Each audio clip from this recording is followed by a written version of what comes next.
All right, welcome everyone to another episode of the Tarqaron podcast with your hosts Zach and Alec.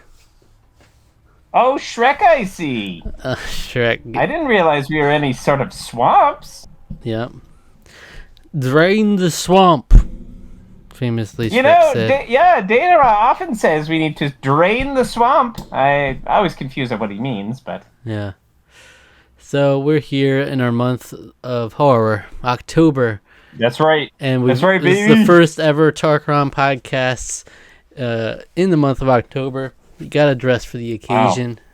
Can you believe it? Yeah. For those of you who are on audio only, I have a mask on right now. I think I'm going to take it off. I'm going to take it off shortly, but I'm Toby. I'm reprising my one of my costumes from a previous year. So. Mm-hmm. Here I am, but I have nice red gloves this time, which is nice. Oh, now I'm hitting the Nice. mic. Cool. And I am Shrek. You might know him from the Tarqaron series of reviews that were done a couple of years ago.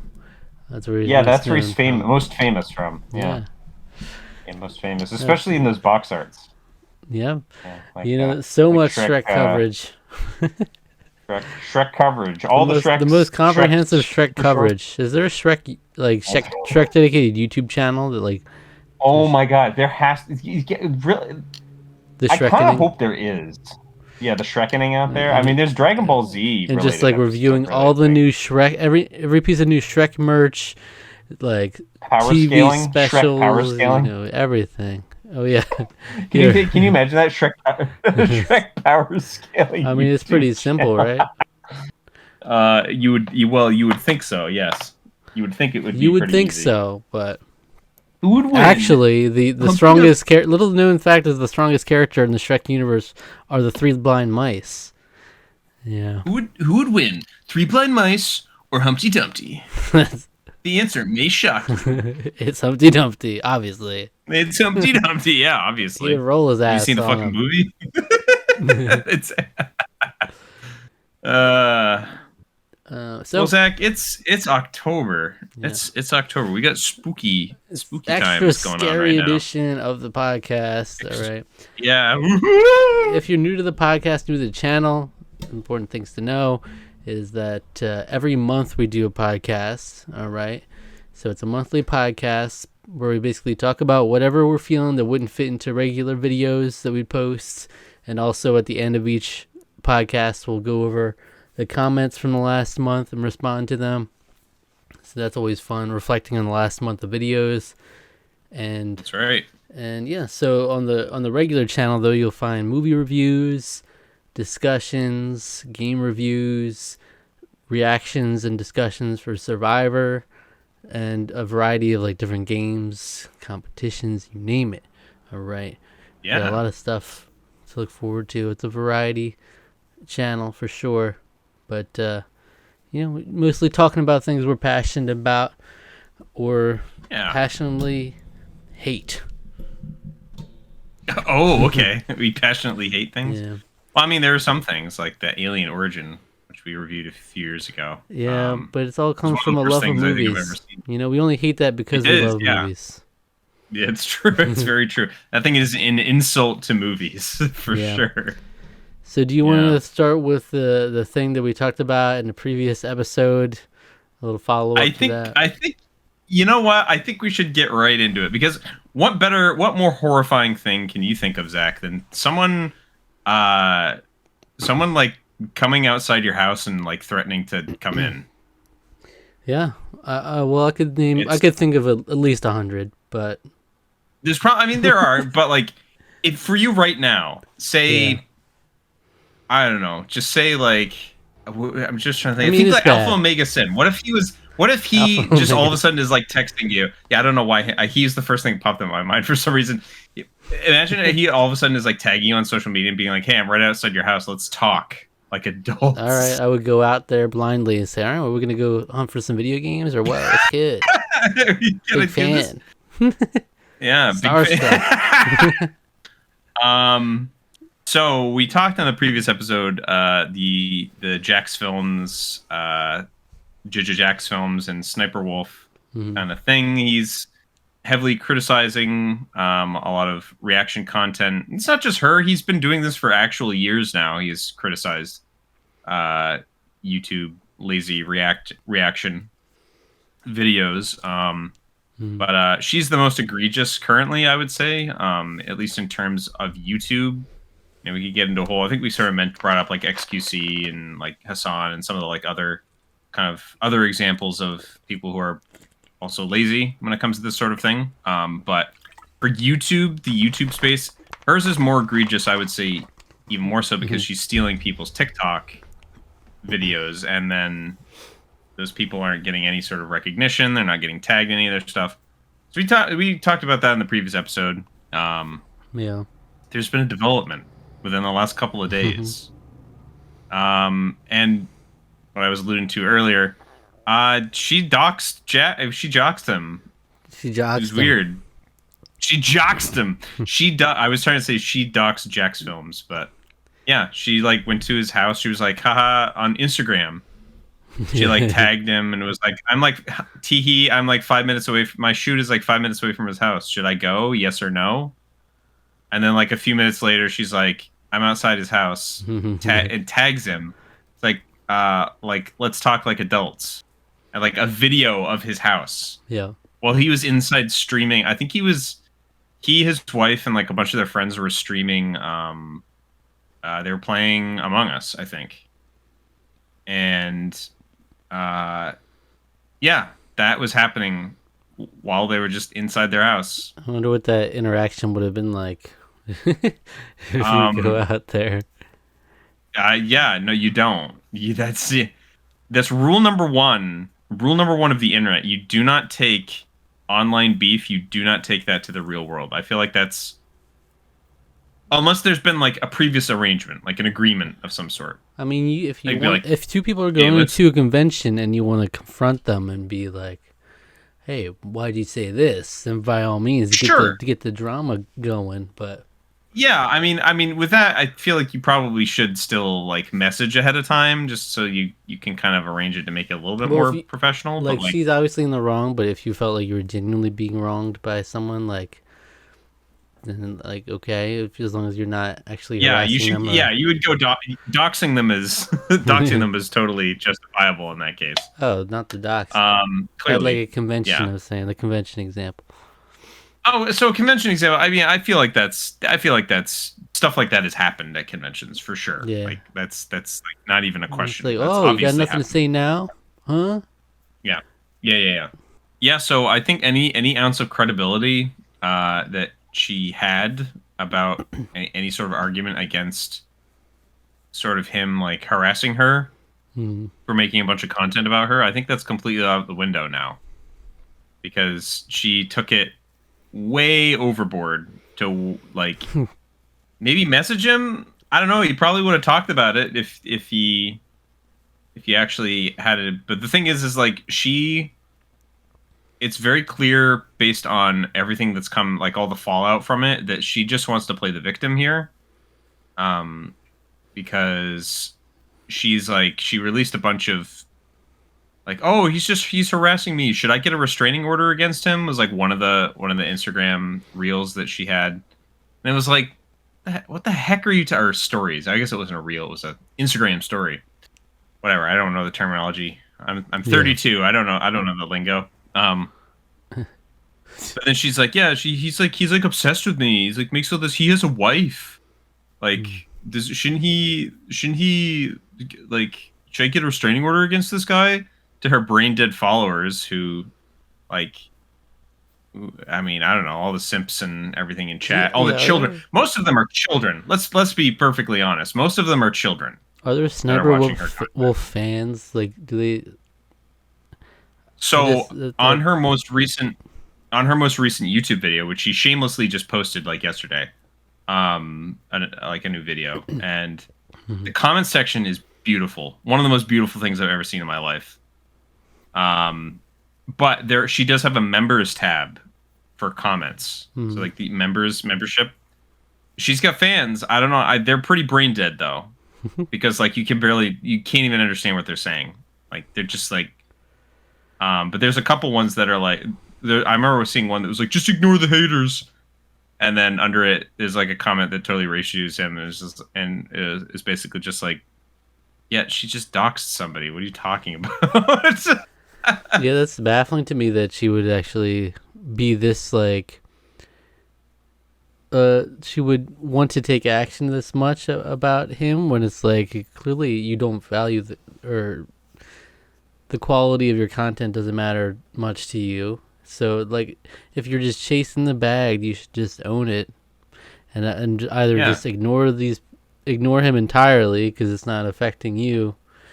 I mean, I guess it is in some ways, but if your whole thing is like it's a machine, like you're pumping out these videos mindlessly, then it's like, I mean, if someone calls you out on it, you don't really have any legs to stand on to say otherwise. Yeah, because you didn't take the proper steps to say I'm doing transformative content. So right, you kind of just gotta there's no eat that. No argument being made one way or the other. It's just boom, escalation to this, which is like. Is it true that she has a criminal history? I saw some pictures. I didn't know if there were. Yeah, I think I heard about like an armed robbery. I think I don't know if it was like I don't know if she was the one that was like actually doing the armed robbery, if it was like her significant other, but she was also she was involved. I think that's the key. So they just take that. I just like they saw the situation, and I just see like the two mug shots of her like years ago. Yeah. So I here's the thing. Like I don't know. This is weird thing that like once clout gets to your head, it like I don't know. It does something to you. I don't know what, but like it's an interesting thing that like, well, first of all, LA is like one of the worst places in the world because these people, these narcissistic sociopaths are like, I don't know, they're all mingling together there. I like we've me and you have talked. I don't think we talked on the channel. Me and you sort of talked about some of the issues surrounding like Super Mega, like that. They had kind of a big kind of controversy recently as well. Mm-hmm. And that was just kind of like one of those sad things where it was like LA just like completely ruins people. Like these two guys, and they did a really good job, I would say, of like responding to everything. Matt and Ryan. I was more on their side after that.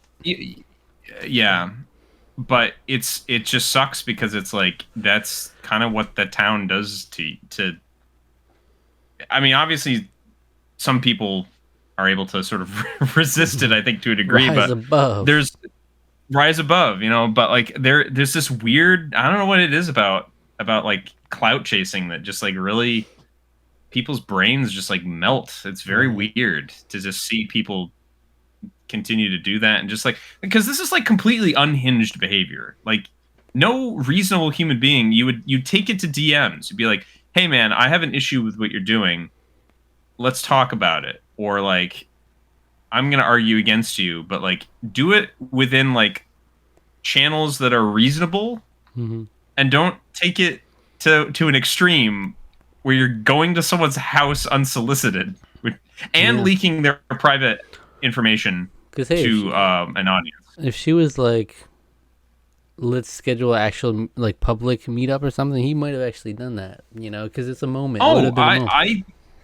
I think he would. I think he would, because like ultimately all he's trying to do is he just wants to spark some kind of a change. Like it's clear that there's genuine movement happening right now, because there's been a lot of her videos being edited, her videos being taken down from people who are being featured in the TikToks. They're like, hey, I'm not okay with you not asking permission to have me in that. Okay. And so there's stuff going on with that. So it's like it is making waves, but she shows no sign of actually stopping it. She's just going to keep moving on to the next suckers she can kind of chase content from. So which is crazy to me, because like, you know, like the amount of money she's made off of this already is like plenty. Like you're fine. Like to now like be so bothered that you might have to slightly adjust your content when you're sitting on piles of money like from it already. Yeah, it's like, come on, I'm not gonna feel sorry for you. No. And now you're just throwing it all away, basically. I mean, well, here's the thing. It's all up to whether or not YouTube does anything. I really hope they do, because this sets a horrendous precedent for high profile talent on, because she's like super highly promoted by YouTube. You mean do something because of the content or because of the doxing thing? Because of the doxing. I mean, I think that's they should have been doing it for the content anyways, but it's clearly that they didn't really enforce their rules in that regard, at least not with her, because she's a cash cow for them as well as herself. So yeah, you know, she's good image, she's pretty, so I mean, she's easy to throw on the front page, and you get people clicking on it, and there's plenty of pretty people doing more than that, though. It's like, oh yeah, well that's the thing. Yeah, it's the thing. It's I mean, it's lazy, but that's it. It's children are watching that. Like that's what she's ultimately making money off of, is like actual children that are clicking on it and watching it, and they're not commenting on anything. They're just watching it because hey, she's the person who has all the funny TikToks, so I'm gonna sit and watch that. Yeah, I mean, we talked about the reaction stuff. We talked about it a bunch last time, but you know, I do think there is there could be a world where you have more set in stone guidelines, because I do think reactions in general could be very beneficial or still nice to have for a lot of people, and it helps a lot of people in certain situations if it's done well, and it's clearly content that people like. But yeah, it is kind of a weird space right now where it's like you can kind of just do what you want, and there's not too many consequences. But then sometimes there's like random like over correction for things. It's like because you you reacted properly to something, and then suddenly it's just like you get this huge like strike on your account, and it's like there's so much inconsistency when you're going into it. Like, so there was a big drama last year in the space about copyright abuse, people like doing false copyright claims on stuff. So that was like a big thing with the Act Man and Quantum TV. There was like a big beef there, and Quantum TV is thankfully not really on the platform so much anymore, which is nice, because that person's actually insane. But there was that wasn't like reaction based. That was some, but to a degree it kind of is, because it has to do with fair use. Like fair use is one of those things.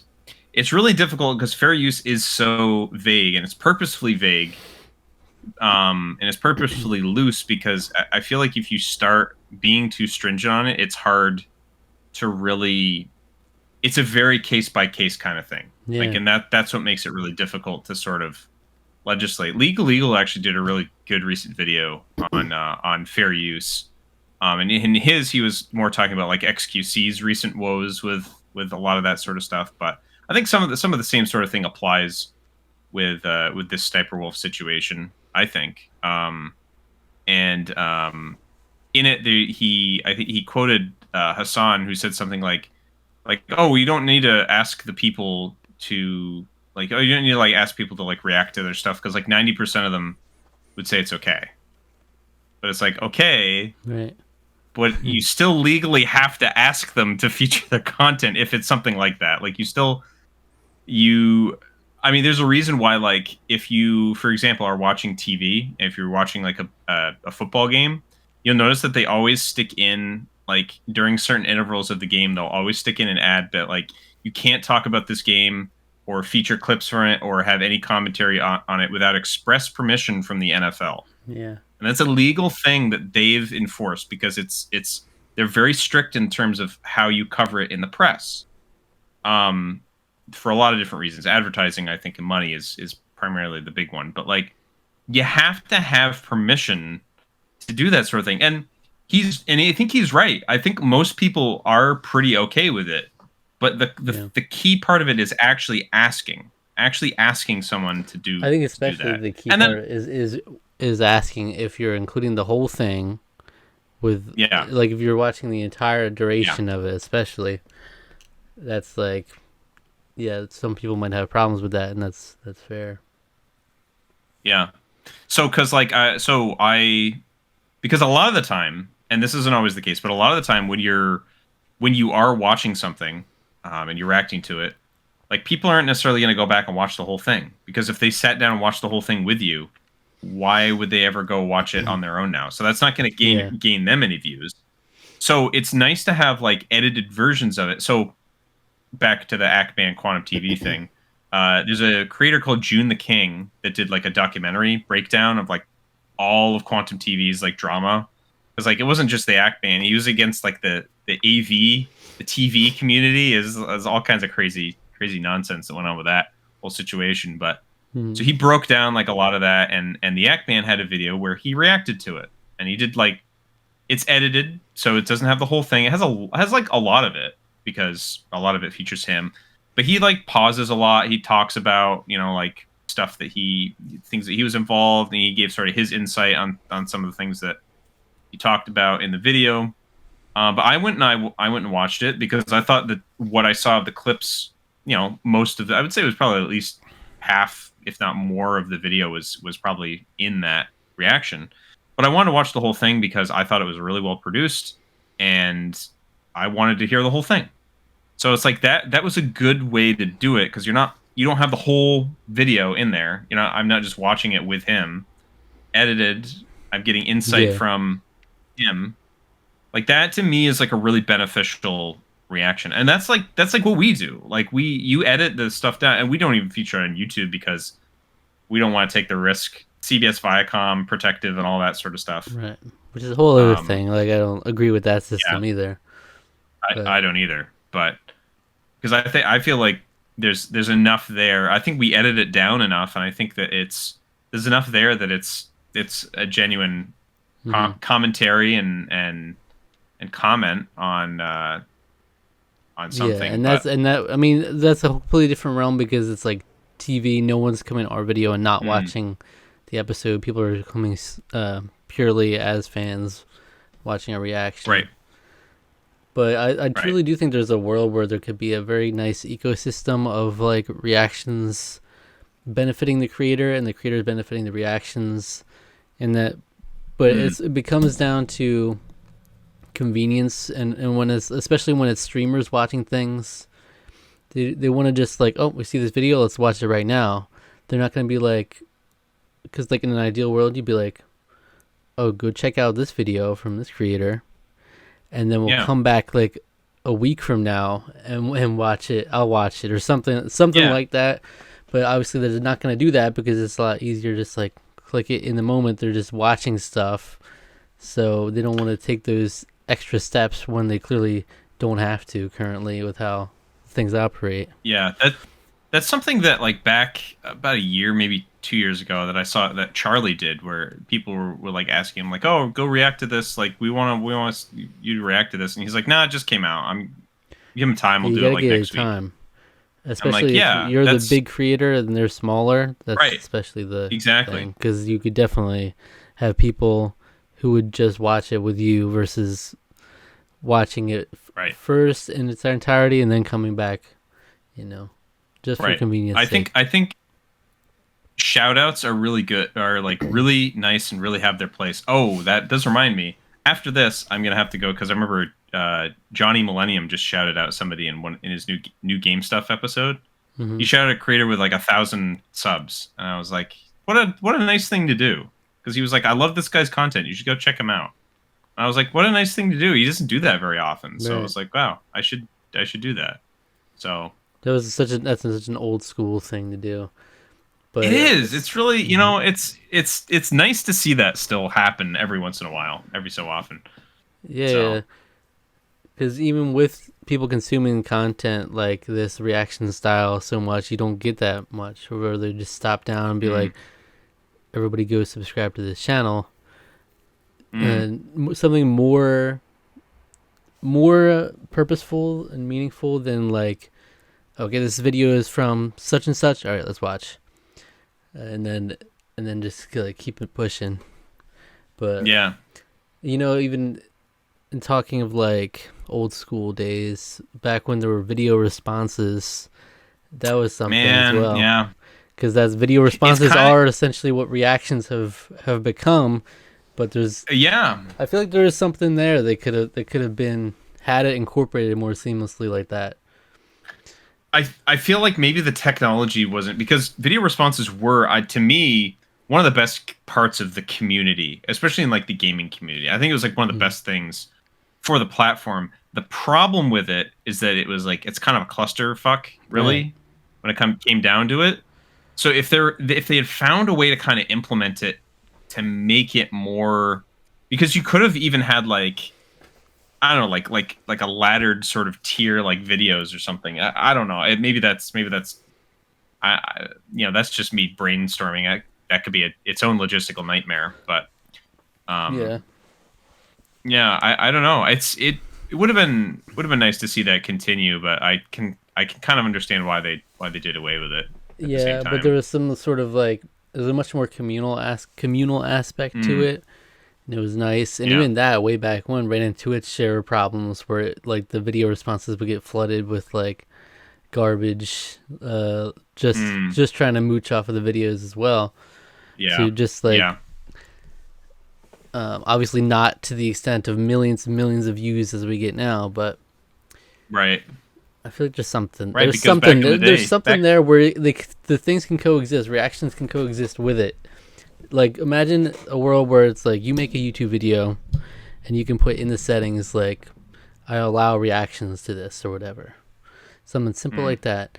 I allow reactions to it, and then it's like, okay, people can go on the video if you're like a creator or some sort of way to see that okay they allow reactions to it, and then maybe even mark it as a reaction that like connects to it in a video response style that like more directly.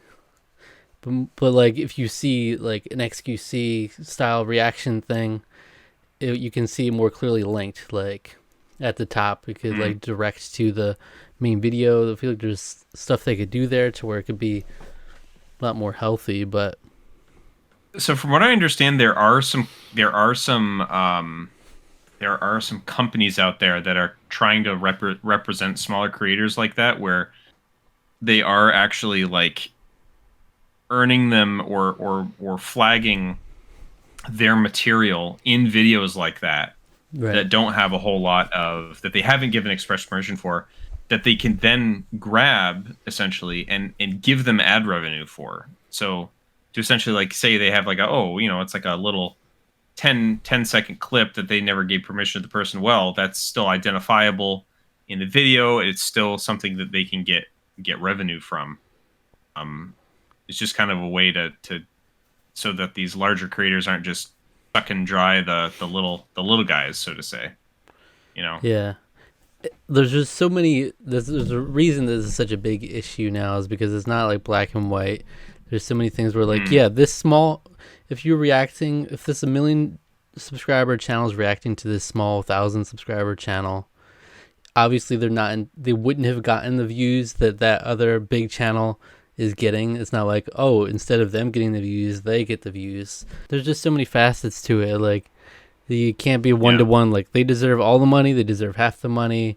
It's like no, clearly, if you're a smaller creator to that extent, you wouldn't have gotten a fraction of the views that a Hassan level or XQC level channel would get, and so you're not entitled to like all the views. But you can be a lot more. It doesn't matter if they're that small. If they're getting their content out of the small channel, then you at least owe it to them to take the time to really put a spotlight on that channel more so, and also ask for permission still. But give them credit, and I mean like it's not like it's not like they smaller creators deserve a little chance in the sunshine, little time to shine, and I mean it's like it's worth maybe something can happen where they could get like a big hit from it, and it's it used to be like we were just saying, like back in the day, people would be when a larger channel would like share, hey, you guys should check this channel out. Like that used to be like a big way for people to like get new subs, because it was just like a nice thing people would do to show appreciation for each other. I know a lot of the biggest YouTube channels got their start that way, you know, by one of the other big channels being like, check these guys out. Yeah. Sudden boost of subscribers. Yeah. Metal Jesus Rocks. Right. I don't know if he necessarily got those, but like he started out, he was small beans, small potatoes. But like look at him now. He's doing really great for the retro game scene. I mean, oh yeah. But huge. The landscape is so different now too, so it's like there's so many. It is, yeah. It's true. Like he's actually still kind of a small fry when it comes to a lot of like he's no even though he's featured him, he's no Scott the Woz, like that kind of popularity. But he's about the biggest retro gaming channel of that ilk that I know of. For like the collecting side of things, for sure, he's probably one of the biggest retro. Which is wild because we were there at the ground floor. We were there. I know, it's crazy. Those of you who don't know, we had a podcast before, and we actually had him on there. Metal Jesus Rocks. You might not know who he is. Subs. He is still kind of niche in the whole realm of YouTube, of course, but he's a retro gaming collector style YouTuber.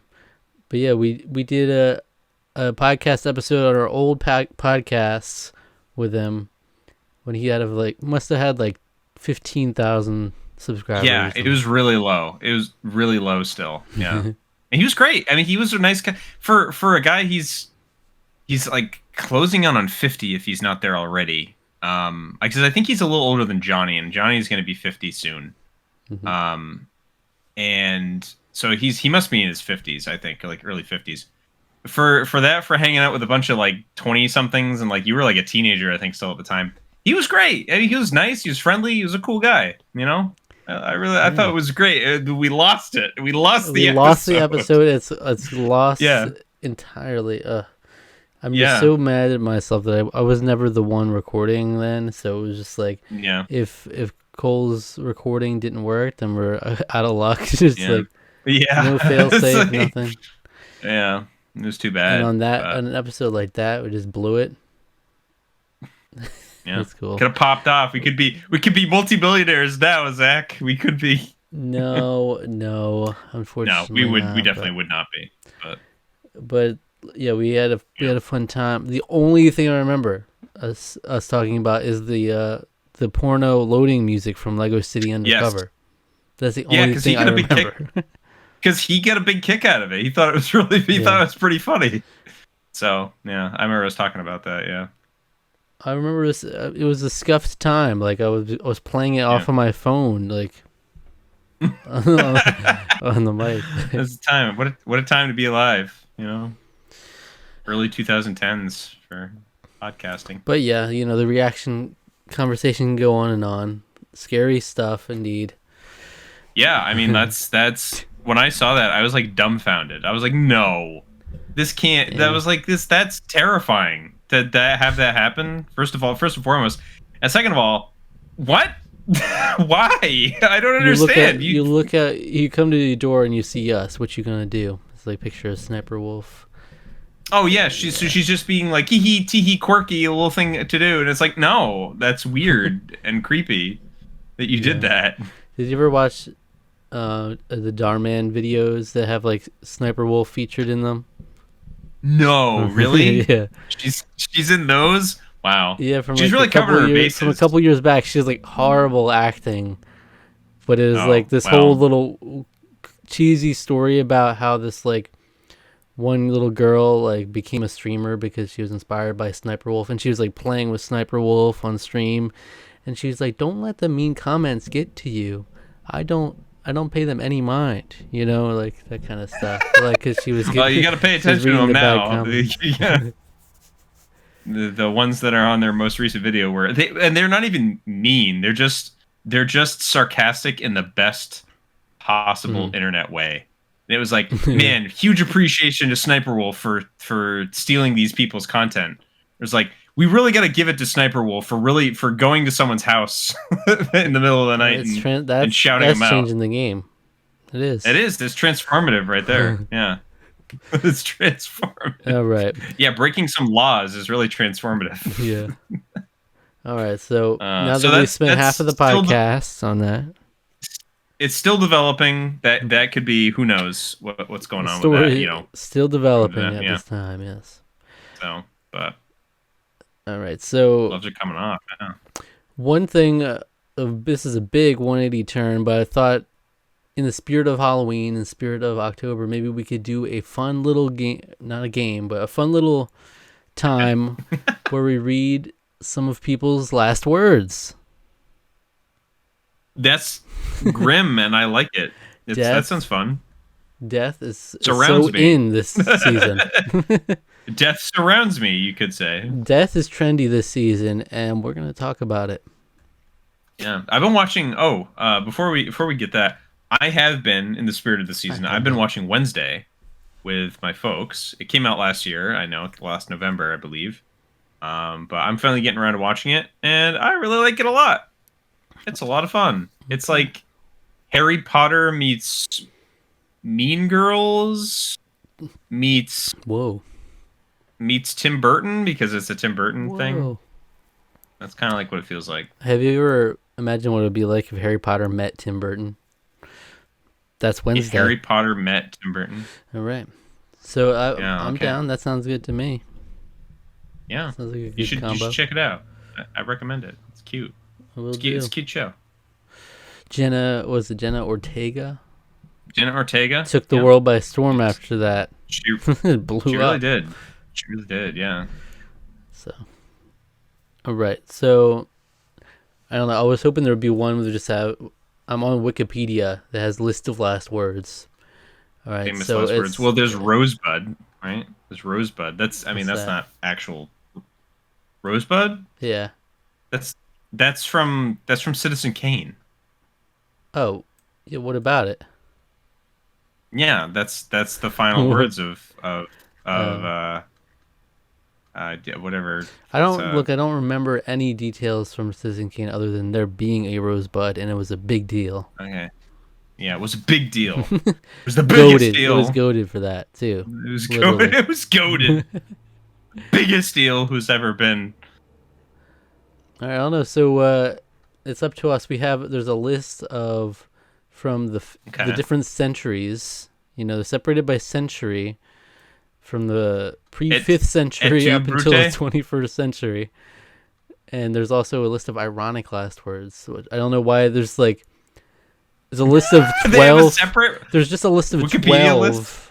Ironic last words. Ironic final last word? Oh, wow. One is Ennius, writer and poet of the Roman Republic. Okay. These were lines dictated to be engraved on his memorial. He says, "Let no one weep for me or celebrate my funeral with mourning, for I still live as I pass to and fro through the mouths of men." That's pretty tight. Pretty tight. I like the idea, the ones where it's like, the ones where they really catch you off guard, where it's like, it's not something profound. It's just like, can you fetch me that water? Yeah. That was Ben Franklin's final words or something, you know? Yeah. Denny boy. You know, one of my favorites is from John Adams. The Thomas Jefferson survives. It's so wild. He just says Thomas Jefferson survives, and this was he died on the same day, and Jefferson had actually already died earlier the same day. That's just wild. Right. Oh, that's right. Yeah, I forgot about that. Yeah. They both died on the 4th of July. John Adams says Thomas Jefferson survives. Like, he's spiteful about it. Meanwhile, Jefferson just passed away. It's crazy. Yeah. There may have been something. Maybe he was being really profound, and he was saying that because the new nation, you know, Thomas Jefferson wrote the Declaration of Independence. It's a beautiful thing. No, it's probably he did. I don't think they got along very particularly well, so maybe it was a little bit spiteful. One person's last word was, "They couldn't hit an elephant at this distance. All right, my man, go to your place." This was General John Sedgwick, shortly before being killed by enemy fire. Ooh, they couldn't hit an elephant at this distance. That is an ironic. That's an ironic final death. Yeah. That's during the Civil War. That's John Sedgwick. Yeah. In the same vein, one of Theodore Roosevelt's Rough Riders, Captain Bucky O'Neill, just before he was shot in the mouth, he said, "Sergeant, the Spanish bullet isn't made that will kill me." Yikes! Damn. I think his name is Bucky O'Neill. What a great name. He sounds like a comic book character. Yeah, right. Bucky O'Neill. Richard A. Loeb said, after being slashed 56 times with a razor in a prison fight, he said, "I think I'm going to make it." I think I'm going to make it. I think I'm going to make it. I almost feel like he said that with like a sense of humor, like about it. You know, it's just like, I think I'm gonna make it. you know, it's guys. Just a flesh wound. Yeah. Johnny Ace, an American musician, said, "I'll show you that it won't shoot," as he was playing with a .32 caliber revolver. Oh. Let me show you something. This thing That's won't shoot for damp. That's like a Darwin Award there with that one. Like, it's not gonna shoot. I swear. Here you go. Playing with guns, I see. Up in the same exact vein, we got, what do you think I'm going to do? Blow my brains out? Says Terry Kath just before putting a supposedly unloaded semi-automatic pistol to his temple and pulling the trigger. Classic. Check the chamber. What do you think I'm going to do? Blow my brains out, guy? Just because it doesn't have clip-in. Just because it doesn't have that in, check the chamber every time before you pull the trigger. Look, these are all things that we can look back on and find them funny and ironic. They're obviously tragic in the moment. And that's horrible. What an awful thing. I don't know if you ever did you ever watch Tiger King? Yes. Yeah. Remember that similar scene happened where someone literally witnessed someone playing with a gun and shooting himself. Right. Accidentally. So I mean, it's obviously not fun for anyone around or involved. But I have no idea how. What's the line he says? There's no way. I don't think there's any way I can recover from this, or there's no way we'll be able to recover from this. He says something. Joe Exotic says something like that. It's like, but like, if you're gonna say something so stupid and profoundly ironic in the moment, then of course we're gonna make fun of you for it after the fact, and that's only fair. Yeah, kind of like how do you know how famed martial artist John Carradine or David Carradine, right? It's John Carradine was his brother, but David Carradine was the famous martial artist. You know how he died? Mm-hmm. No. He died from erotic auto asphyxiation. That's how he died. Oh. He was pleasuring himself, and he gets off when he's asphyxiating himself. So autoerotic asphyxiation. Oh, okay. He died. He choked himself to death. Yes. Yeah. Yeah. Which is really unfortunate, but to quote Rich Evans, if you die from autoerotic asphyxiation, people are gonna laugh about that shit for years to come. Yeah. Yep. Like, it really is. Like, yeah, like you ever watched that Dumb Ways to Die show? Or was it 1,000 Ways to Die, something like that? Thousand Dumb Ways to Die or something like that. Yeah. Yeah, there was plenty of those where it's like this dude was fucking a cow and he gets kicked in the head. Like, I remember one of those. Isn't that how of cursed internet stuff? Isn't that how like Mr. Hands? Isn't that how he died? I think he was taking it from a horse. I think, and that's he died from that. Yeah. Yeah. Which I mean, obviously, from the get go, you know, you're gonna get laughed at, and your life was a waste at that point. Like, pretty much. Kinda, yeah. That's what you are. That is the entirety of your person, your character. That's who you are. That's what you're. I mean, that's what he's immortalized forever as Mr. Hands. I mean, you gotta. That's horrible. That's awful. That's the worst thing in the world. Okay, this one. I mean, this isn't really ironic. This isn't funny. This is tragic to me. I didn't know there was last words for this, but I was talking about the Twilight Zone incident in a previous episode that we did, where there was the helicopter. The guy crash? was holding like two kid actors, and the freaking director was telling them to go go lower and right. But Vic Morrow, the guy, said apparently his last words are, "I've got to be crazy to do this shot. I should have asked for a double." So that's rough. That's rough. I mean, yeah, that was a huge tragedy. That one especially. Yeah. It's not like, oh, what am I gonna do? Shoot myself in the head as he shoots himself in the head.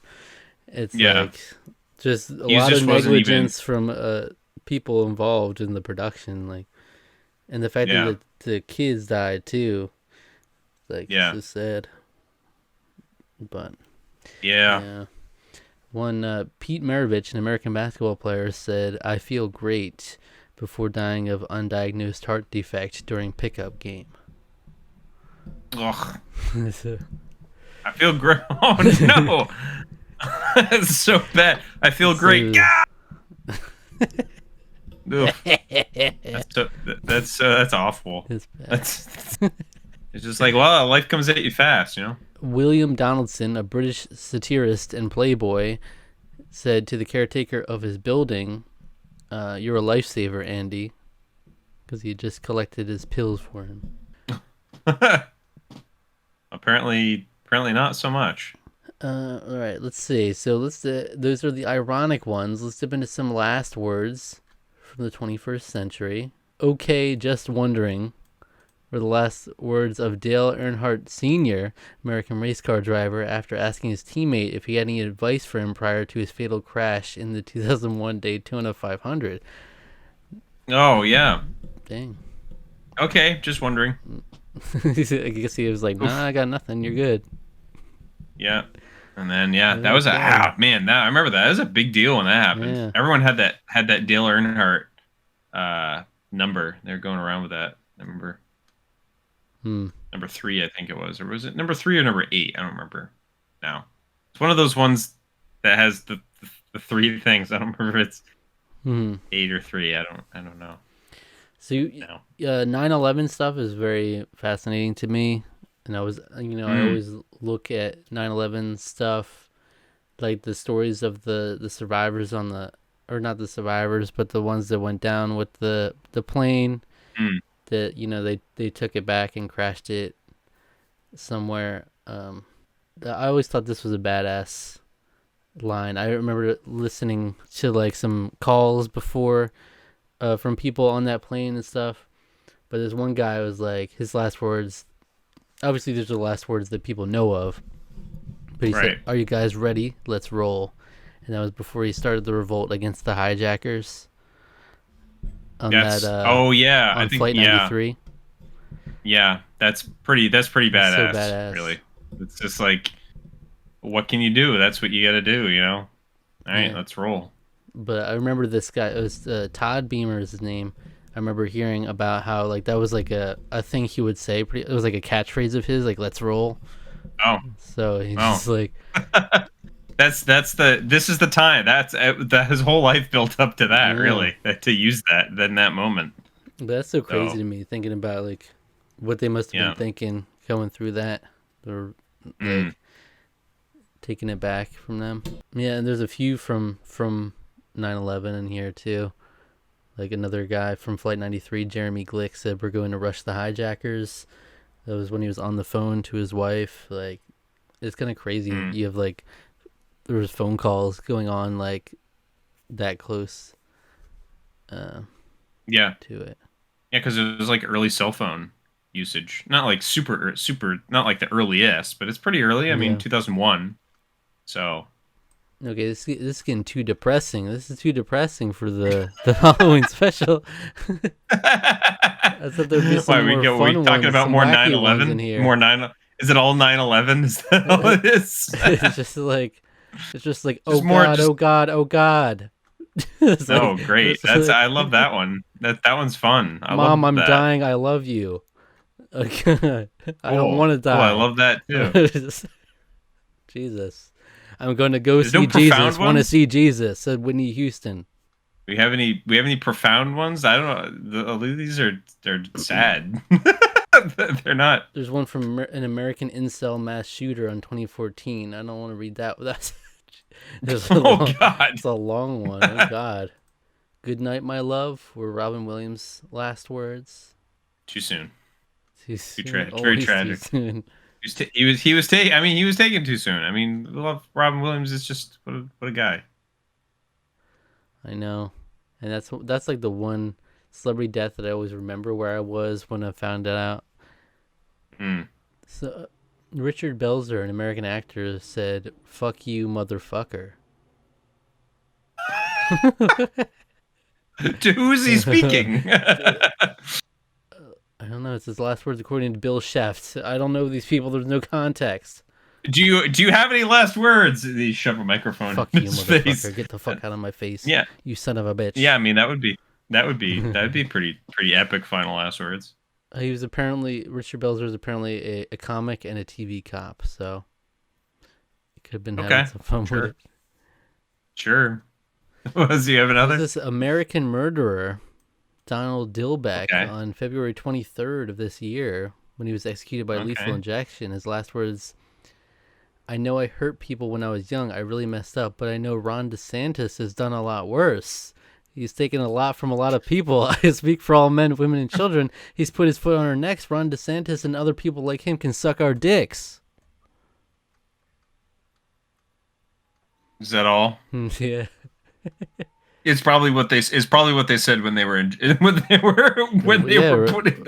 the lethal injection. Yeah, is that it? That's crazy. Is that all? That's crazy last words. That is crazy last words. He doesn't even say like Donald Trump or anything. He's Ron DeSantis of all people. Just plead my last wishes. Do not let Ron DeSantis win the election. That's all I have to say. Wow. All right, I'm good. Okay then.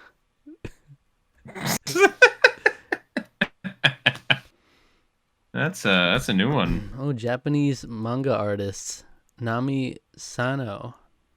In her final letter she wrote before dying of cancer said, "This ended up being a fun life. I'm now going to a more free world. Goodbye." Oh, I'm trying to remember. I know that name, but I don't remember what they were responsible for. Known for her series Haven't You Heard? I'm Sakamoto. Oh my gosh, yeah, I know that. I know that series. And she died at 36. She was very young. Yeah, Sakamoto is very funny. That's a very funny show and manga. Wow, that's too bad. I didn't realize that she died.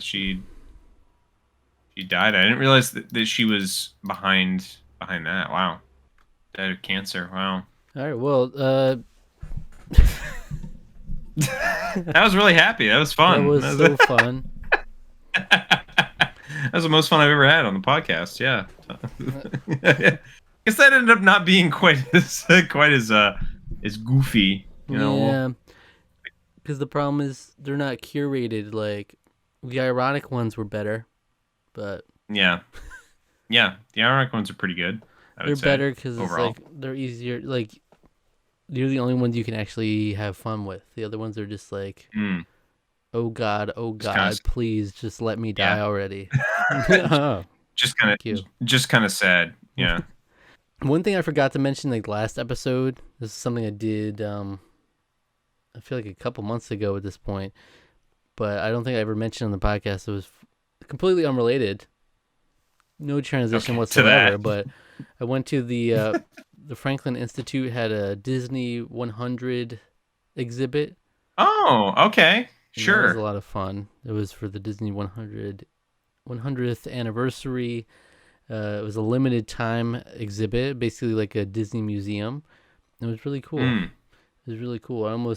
We had our whole family there. And the only thing I don't like about certain exhibits like that is that, you know, I'm the kind of person who wants to read everything. I want to go through everything. Oh, yeah. And, you know, you kind of have to keep it pushing sometimes, you know, especially when you have other people with you. Yeah, and not everybody's into looking at everything like that. I get you. Yeah. Yeah, I'm like, dang, there's so much here. I got like a book that I'm hoping has some sort of stuff similar to that, like a big Disney the 100 celebration book. But it was really cool. They had like some different different pieces from Disney history there, and they like kind of go from like Yeah. early Disney all the way up till now. And yeah, I thought it was really, really fun, and I wish more people would be able to see it. I don't know if they'll ever do something like that again, but it's cool for a Disney fan. A lot of cool stuff there.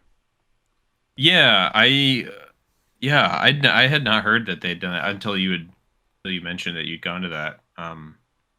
So Mm-hmm. that's kind of neat that they had something like that. I wonder if was it just in New York, or if they had in other cities maybe, This or is in Philadelphia. oh, it was So in Philly. Oh, that's right. Okay, that's right. Yeah. I Okay. feel like I had heard or I'd seen somewhere in New York that maybe that same exhibit was coming there. I'm not sure. Okay. So So like, is it maybe it's maybe a moving moving for a exhibit? little bit, but Yeah. it's still limited time. Like we got Yeah. in right before it was in like its last couple weeks being there. Hmm. So I don't know. That stuff like that's really cool to me. You know, I like museums in general, but you know, pop culture stuff. Unfortunately, I went to the Harry Potter.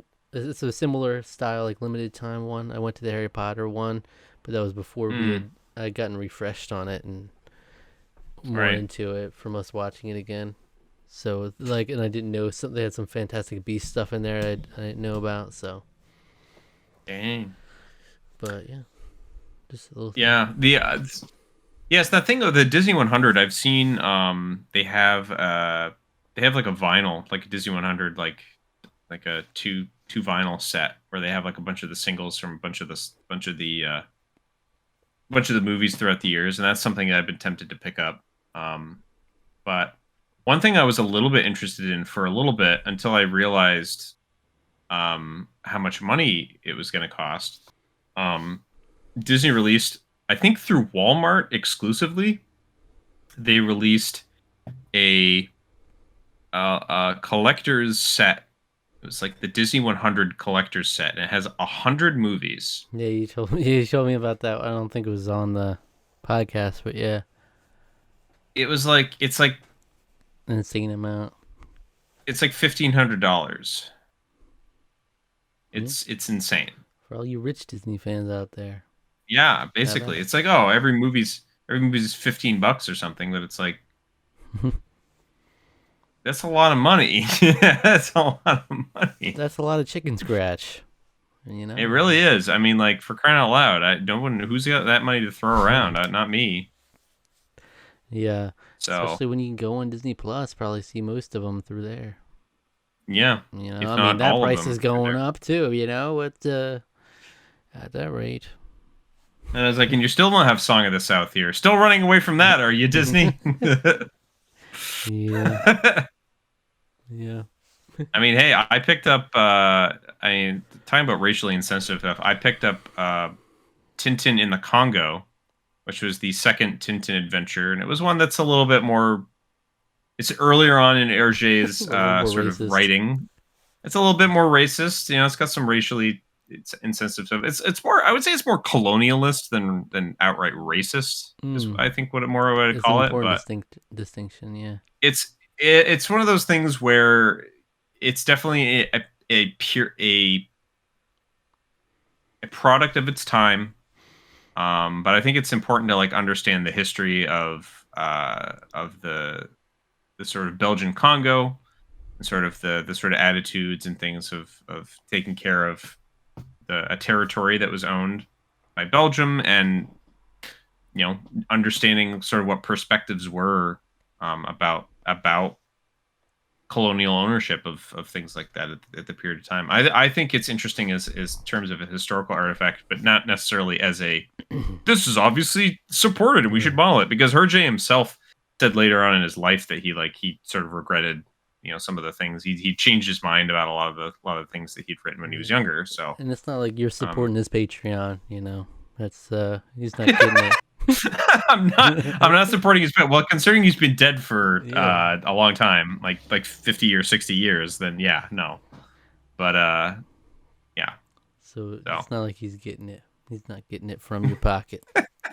Well, I had to import it because they don't print that in the United States. Right. And it's so I had to get in English, I had to import it from the UK.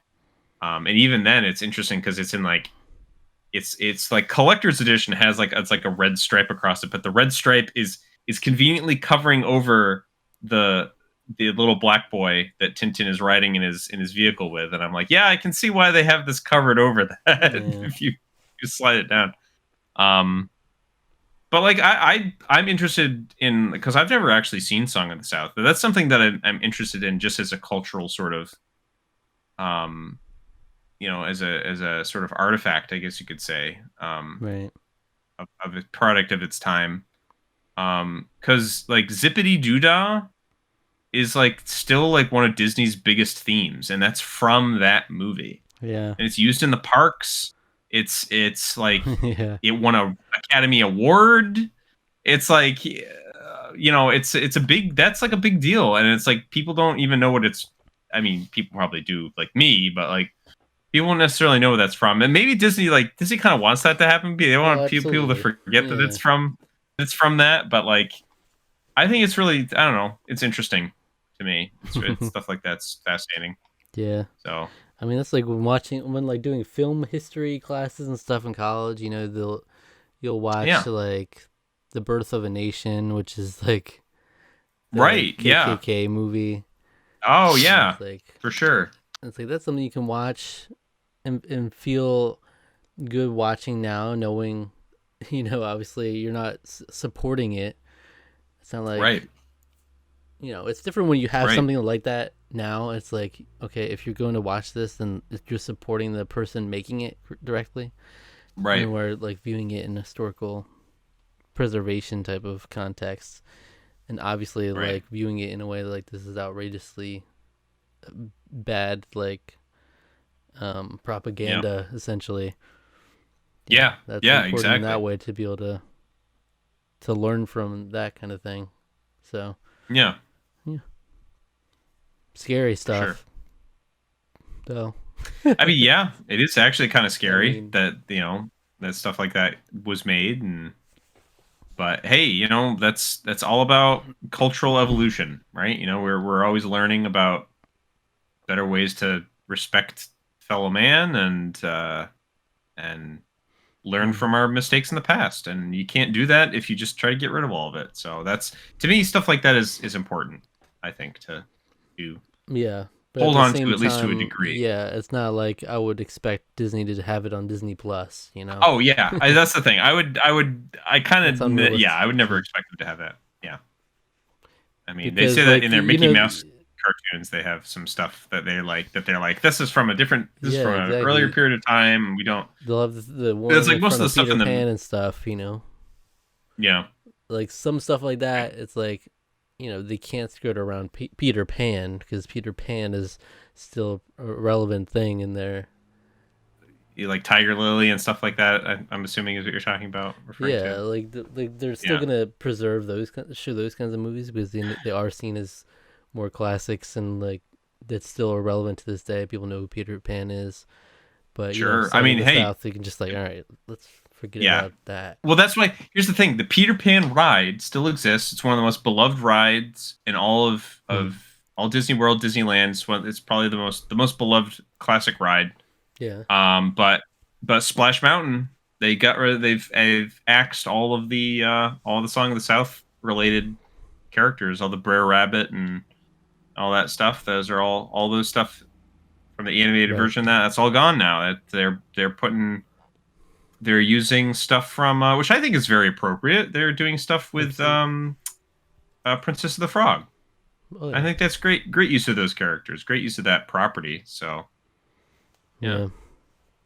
Anyway, do you have anything scary to talk about? Anything spooky? Been playing. I'm right at the very end of Resident Evil Code Veronica. I'm really enjoying my time with it. There's some stuff that's very frustrating about it because of archaic old game design that I don't really like. And so it's one of those games that desperately needs to be remade in much the same vein that these other Resident Evil games have been remade in. Because it's wonderful. It's nice and spooky. Got a really good. It's very Resident Evil. It feels very much like the classic games. of old. But it's got a really good story, and I've really been enjoying my time with it.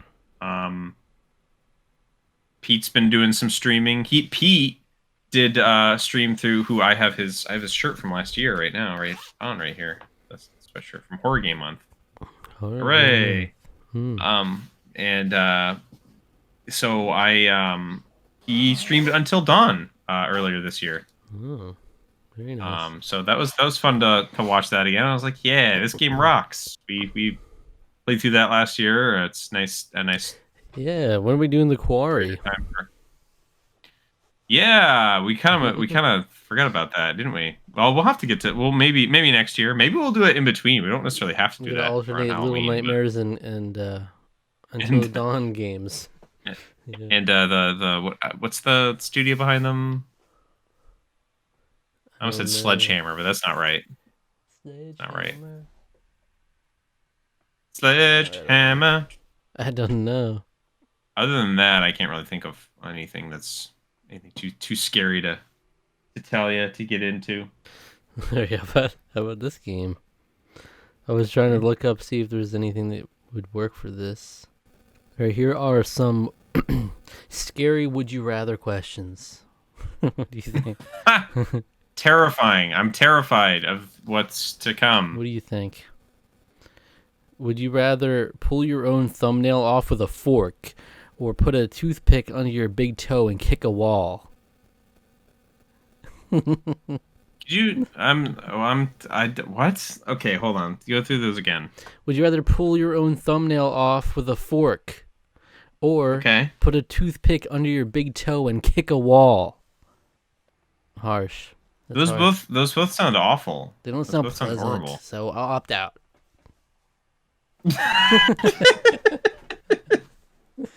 I don't like either of those, so I'm just gonna say neither. There's always that person in these games. Like, no, neither. I don't like those.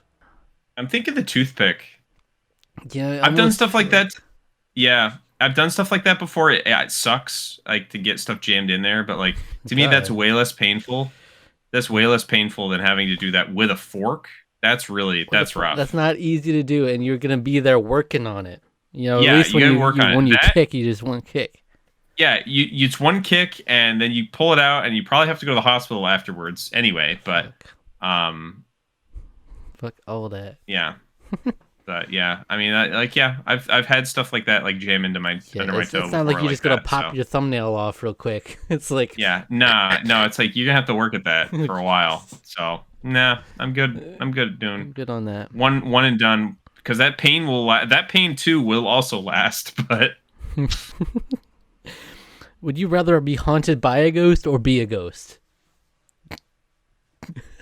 I'd rather be a ghost. That sounds way more. I mean, it sounds awful, but like, why would you want to be haunted by a ghost? Because you're alive. But the question is not if.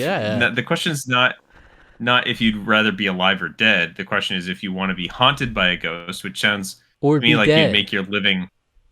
Or be a ghost. I think I'd probably rather be dead than be followed and haunted by an actual ghost. Right. Would you rather marry into the Addams family or cut off your own ring finger?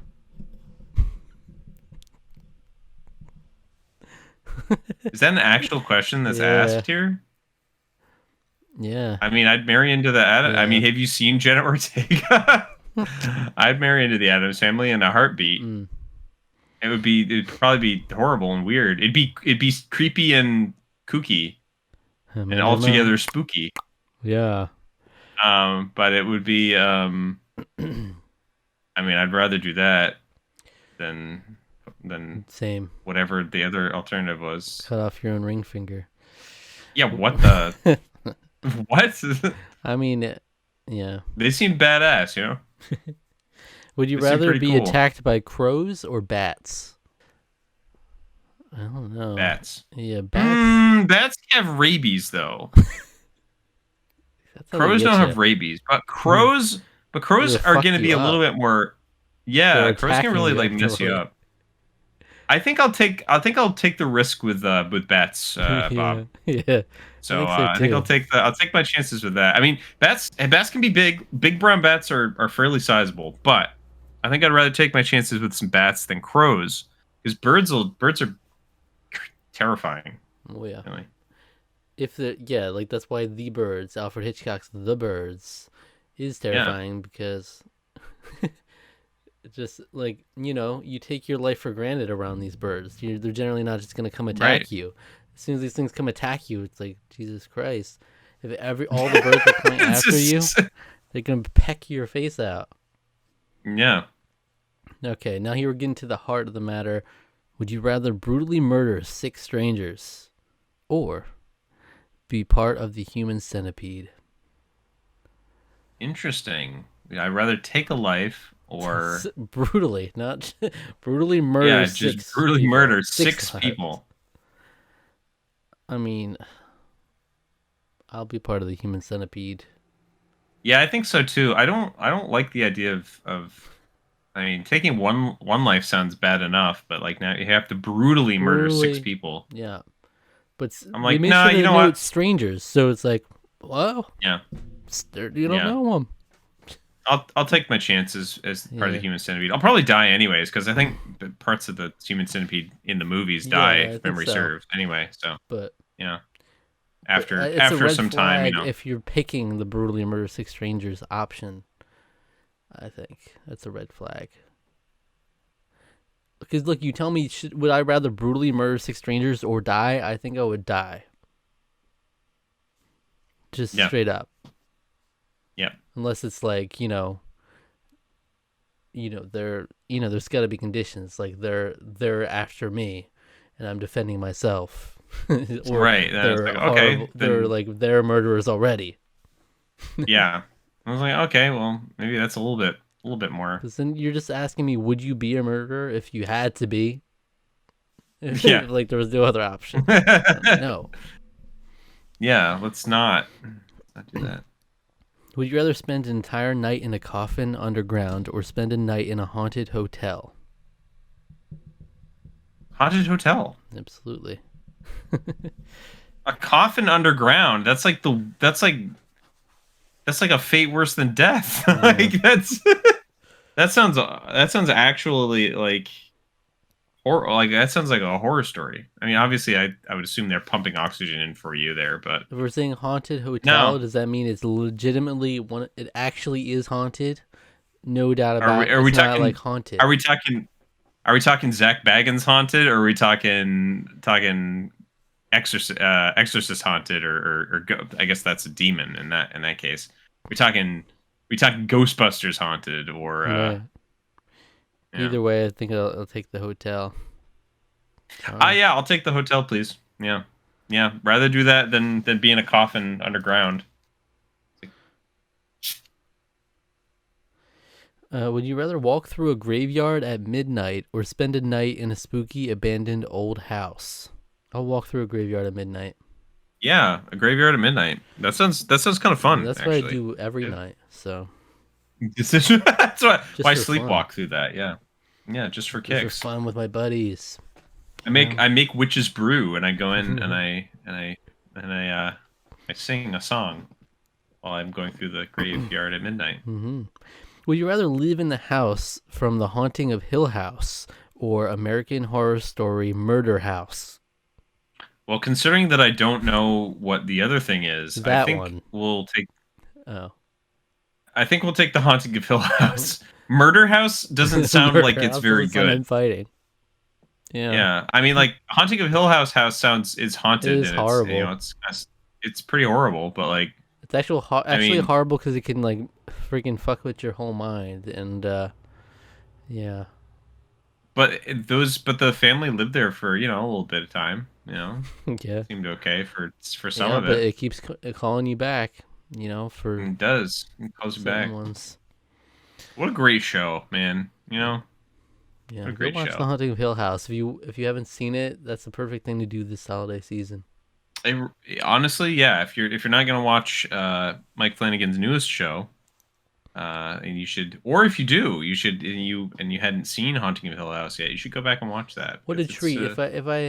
I wish I hadn't seen, be able to go back and watch all the Haunting of Hill House, Haunting of Bly Manor, Midnight Mass, Midnight Club, and this new show. That's a treat to be able to go back and just have a treasure trove of a horror series to go through.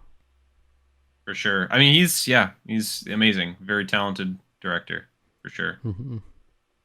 And producer and everything else he does. So, would you rather be cursed to live forever or to die young? Ooh, probably die young. Living forever does not sound. That sounds pretty terrible, to be perfectly honest.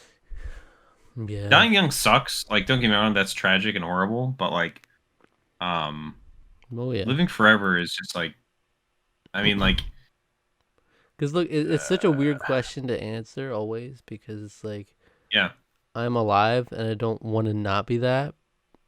Right. It's not like the idea of not dying doesn't bother me, but obviously, if you think about it realistically, it's like, what are the things you're most worried about from dying in general? It's like the people you're leaving behind and things like that. And then when you're living forever, you're just constantly leaving, like, people are going, and you're seeing them die, and even logistically, you think about the freaking heat death of the universe. Are you still living through that and just in a hellish like existing in space forever? Like, absolutely not.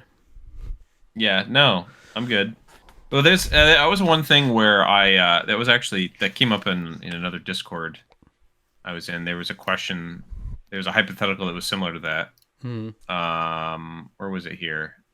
The hypothetical was, if you press the button, all humans gain immortality but lose the ability to have children. You press it or don't press it. And I was like, obviously the answer is don't press it. Because it's terrible. That's terrible if that happens. I wonder how does the world progress if that happens? It's really exactly. Well, yeah, you don't have new ideas really. You can't. I mean, not really. So, but that just sort of reminded me of, like, because thinking of people that answered press it to it are like, reminded me of just how good of a video game that Lost Odyssey is. Because Lost Odyssey explores the idea of immortality, and people who have that, they explores that, like, in the best way I think I've ever seen a piece of fiction. It's so good. Okay. It's a game that I would really like to have time to go play again. Yeah. You got it for me way back when. I just never been able to play it yet. Yeah, it's an amazing game, and that's one that I wish I could sort of forget about to experience again. It's one that I want to go back to, because I actually don't remember. There's lots about that game that I don't remember. So, because it's like 12 years ago or something when I played through it. So, would you rather be eaten alive by rats or by fish? That neither. That sucks. A fish? Rats. I don't know. There's a lot of bigger fish. These fish can be quite large. So just take it one bite. Just give me a one bite. Yeah. Well, here's the thing. Sharks are fish. Yeah. Sharks are sharks. That's going to be an extremely painful way to die, but that thing's not gonna. It's not gonna stop till once it gets the taste of blood. It's not gonna stop till I'm dead. So I'd rather do that than rats are going to be pretty slow. Rats is going to be slow. God. Yeah, it's a slow burn to die. I would rather it be over more quickly. My instinct was the rats because, like, there would be a drowning element also, like, at the same time with the fish. But yeah, you're right. Yeah. Yeah. Yeah. I mean, I don't. Slowly I deal with rats with my job all the time. What an ironic way to go. I'm good. That would be ironic for me. Yeah. No. Oh! That's right. It's the rats. The pillar of rats tackles me. Would you rather have a friendly but scary-looking monster under your bed for the rest of your life, or have nightmares every day for the rest of your life? The first one. That's awesome.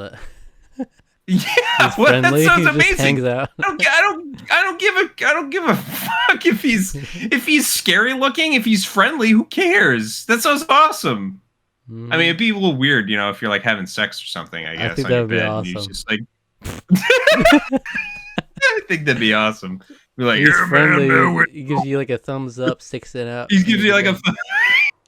He brings out like a board, like a whiteboard that he like rates you on. It's like, yeah, your performance was lacking today. There's a reality. Maybe there's a reality where he's actually like talking and like intrusive. Like he's like, "Oh, it sounds like you're having fun up there." Like, Scary but friendly. Scary looking but friendly. Now the question is, yeah, if it's just under my bed, then maybe you go to a different bed. Go to a friend's house and just you just keep telling the monster. You get like a second bed to actually do stuff on, but you keep telling the monster, "This is my bed." Just officially, this is my bed. So that's right. Yeah, yeah. This So is my second. Me and my wife. Yeah, me and my wife sleep in separate beds. Like you could do that. Like, oh yeah, we sleep in separate beds. So why? we're going to my wife's bed. Oh, Yeah. okay. Have fun. Okay. Have fun. I'll be here still watching. You have to set very specific ground rules for this monster. But he's scary looking too, so you don't really want to look at him. Yeah. But You don't really want to look at him all that much. So weird. What a weird situation you have on your hands. That is weird, but I would much rather take that than have nightmares every single night. Every day. That sounds horrible. Yeah. I hate that because there are times where I have a nightmare and I wake up and like my heart's like racing. I don't like that. And of course, every time I think of something like this, I always think about you could also profit out of it. Just be the guy who has a monster under his bed. You could go on the comedy circuit. I mean, you could just tell them all about, you could call me, my friend the monster, and you could just do like a whole stand-up routine based on you get having like a monster that lives under the bed. You get a traveling bed situation, like you tour with your bed. Yeah. Yeah, I mean, if he lives under your bed, you know, that doesn't mean that he's always there. So maybe he'll come out and like hang out for a little bit, you know. Yeah, he'll scare some people, you know. It'll be different. He's like, "Oh, that is scary looking." He's like, "Oh man, I wish people wouldn't judge me. Don't judge a book by its cover, man." Like, just be like, "Huh?" He'd be like a friendly. You can make like a rated PG movie in the 80s with him. Yeah, I can see it happening. It's interesting if it was like, what about if it was like where he sleeps, he's under wherever you sleep. Like when you're sleeping on a couch, he finds his way in wherever you are. I mean, that's whatever. I mean, like, that's okay, you know, as long as he's not being intrusive. You know, well, as long as he's not like a talker, you know. Like, yeah, he's. Hey man, I can't fall asleep. You can't sleep over anyone's house. It's like he's coming with. It's like, all right. Don't even get me started on the bunk bed situation. Yep. I mean, he's like having a bunk bed partner, really. Yep. And let me tell you about the dating scene with this guy, man. It's hell.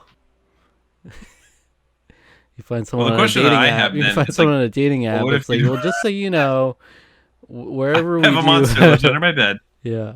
Wherever we really can't have coitus anywhere. We can't engage because even if I'm on the couch, he'll be there. As long as you're okay with it.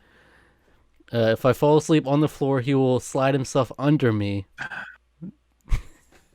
He will put me on top of him. Yeah, if it's just a box spring and a mattress, he'll be in the floor. You know, it's just gonna happen. Yeah. Sure. Yeah. What a fun scenario. Thanks for that question. That's great. That was like a hypothetical almost. That one. Now, how about this one? Would you rather get a foot massage from the monster under your bed, or dance the tango with the monster in your closet? Get a foot massage. Why would dance the tango? I don't give a crap about that. If I'm getting perks from my monster, I mean, my feet hurt currently. I think I might have done something to my, I was just telling Zach about this. I think I did something to my sciatic nerve, maybe. I don't know. I'm assessing. Yeah. We'll have to figure that out over the course of the next couple of days here. But I mean, that would feel great because like my whole like part of that whole like leg feels bad and like that foot feels not great and it's like numb and weird feeling. It'd be great. I could just go over to my bed right over there and be like, hey man, Yeah. have at it, you know? Weird situation with this monster. It's a It weird keeps situation. getting weirder. Yeah. He always sleeps I don't under your bed, really but, want to. but whenever you need, he'll give you a foot massage. You know. Yeah, that's right. Yeah. Weird Thanks, arrangement. man. It's like, thanks for letting me stay under here, man. How them dogs feeling? Yeah. Get them dogs out real quick. He starts yanking Get your them dogs socks out. off. Yeah. I don't want one today. Just See get that, those like, dogs out. He's like but it's like not like even like a foot fetish for him. It's just like he just like really just needs to. Yeah. He just feels it's a compulsion. Like he has to do it. Come on, take a load off. You've been up on your feet all day. Why don't you take a load off? You take a load off. Come on, hurry up. Man, all right, we'll do a couple more. Would you rather only watch romantic comedies for the rest of your life, or only watch horror movies for the rest of your life? It's interesting. There was a time I would say horror movies. I would watch more romantic comedies a few years ago, but now I would say I'm more into horror movies. But I don't know. I think horror movies because to me there's just an endless plethora of because think about romantic comedies is like bad comedies are really bad. Yeah. Bad horror movies they're bad. can be hilariously bad. So they can be unintentionally It could funny. be a horror comedy. Yeah, well, It's a romance on the side. that's there could be all kinds of that thrown in there. But yeah, and you're not going to find you're not going to find horror in romantic comedies. You might find some romance and comedy in your horror. Yeah, it's true. Like Little Shop of Horrors or something. You know. Can you imagine if that's like that just magically happened to one of us? It's like, okay, we're never going to review any other movies, but we can only review this genre from now on. Romantic comedies. That's it. That's it. That's it for the whole channel. Okay. It's only doing romantic comedies. It's like everybody's talking about the best movies of the year, and it's like, well, I saw The Exorcist. I mean, that's one of the best movies ever. That's okay, my favorite movie of the year. It's like, oh, really? You didn't like? Yeah. What about The Exorcist Believer? Like, you didn't like the Avengers, the new Avengers movie, or the new Quentin Tarantino Did you go see? one? Yeah, you didn't go see the new Christopher Nolan film? Can't. Nah, man. Can't. No. Nah, I'm watching Friday the 13th Part 4. That's right. We're watching that instead. Huh. So like horror movies are like your favorite genre? No, I have to. I have to. All right, last one. Which would you rather have double in size, your hands or your feet? What would you do with bigger hands? I have small hands and small feet, so it's kind of hard to say.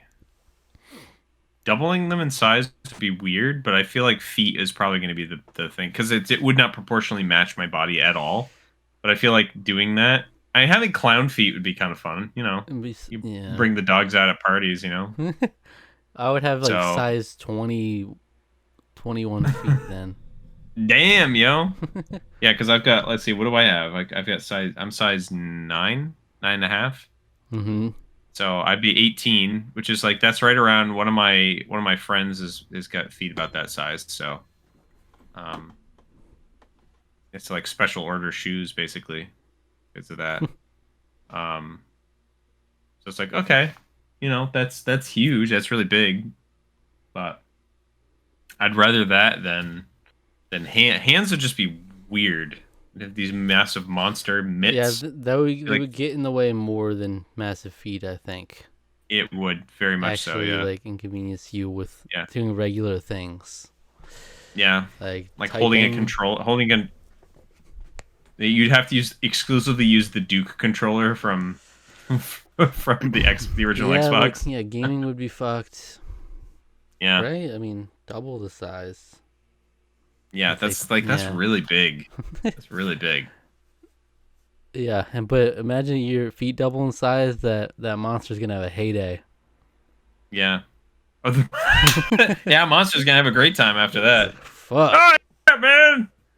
More surface area. A lot to work on here. Yeah, it's got a lot. It's got a lot to work on. All right. Do you have anything else before we get into our reflecting in the last month and reading some comments here? I think we're all set to head into that. So let's just to recap the last month of videos we released. All right. We started Survivor Fiji. We were 4 episodes into that at this point. All right. We did another episode of Black Mirror, Striking Vipers. We did the intro to the Choose Your Own Gents Challenge. We did some Halloween conversation starters. We did Little Nightmares review. And we did a Horror Hangman edition of the Coliseum. All right, so that was our last month. What would you give your highlight? I'm giving my highlight to Little Nightmares. That was just a delightful little experience. I had a lot of fun talking about it. It was just a great little game, and I think it's definitely now that there's more than one. I feel like it's a series that we're gonna probably return to in the future as well. So, oh yeah, I love that. That was a big highlight. That might be my highlight as well. Striking Vipers was a lot of fun to go through. Yeah, it was. I will say that as well. Yeah. But it's just, we don't talk about games a lot. Well, Striking Vipers had games as well. It has a video game element to it, but we don't talk about games like probably as much as we would like, just simply for the fact that like reviewing games is hard, man. That's like we don't have time to do that. So yeah.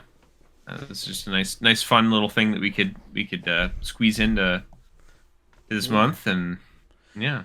But yeah, our month of October is underway. We've got 1 week left of it officially, but we're also gonna have another thing we're doing that's basically horror related anyway, but it didn't work out timing wise to fit it into the month. So but a little bonus. Still have some fun stuff to get to. All right, so comments. Yeah. Okay. The first thing I wanted to talk about actually are a couple of tweets that I got on the Tarqaron Twitter account. Okay, right on. At Tarqaron TWO, and you can always tweet us or on there. X, you mean? On X. You mean our X account? On X? Yeah. Get out of here with that. Elon, you so bad. Weirdo. Now, Lauren Garcia, sister of Billy Garcia, is on Twitter. Oh yeah, okay. She tweeted us. Okay. All right. I followed her, but I would advise not to, only because she tweets about Survivor, like new stuff as well. Yeah. But fair. So a couple of things. She responded to our Survivor Cook Islands review. She tweeted, "Okay, you asked for it. This is a Entertainment Weekly article with my brother Billy Garcia.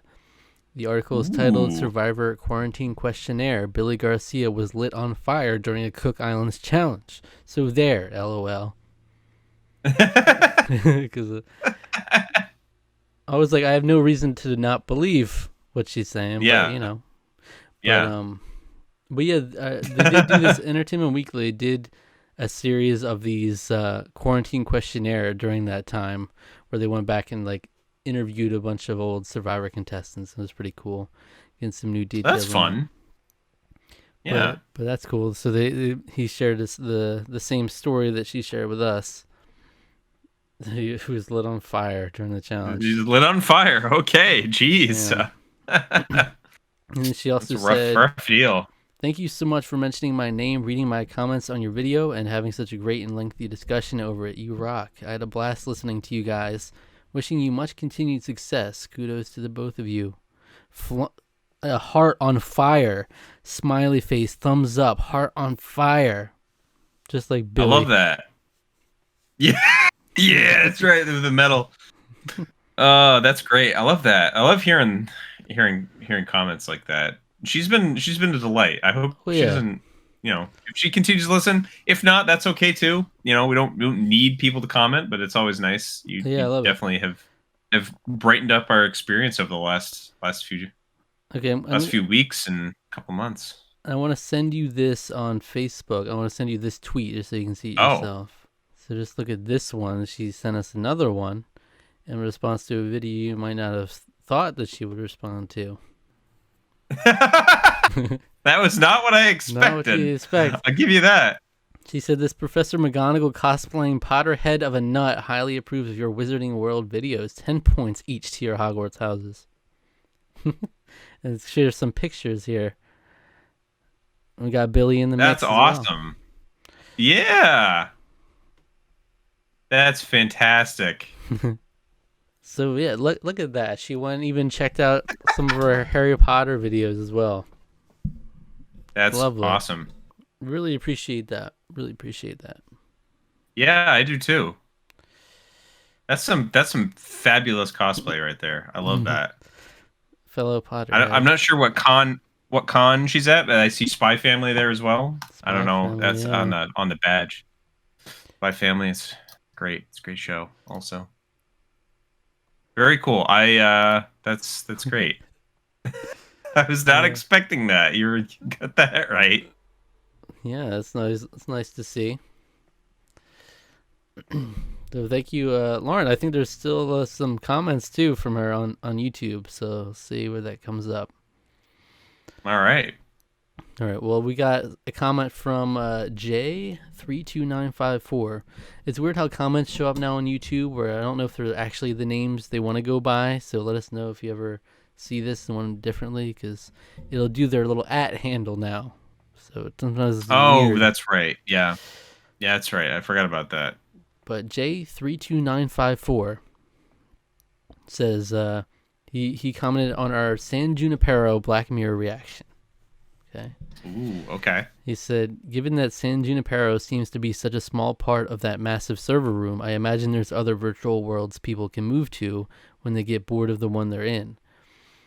And he made a separate comment saying, there was a scene in the script where Kelly visited a kindergarten and later you'd realize the kids are all dead, but they decided that it was too sad and didn't fit the tone. However, Charlie Brooker said it could be the basis of a future episode. Interesting. Because we were talking about, like, what about the dead kids and stuff? What happens with them? Yeah. That would have been dark.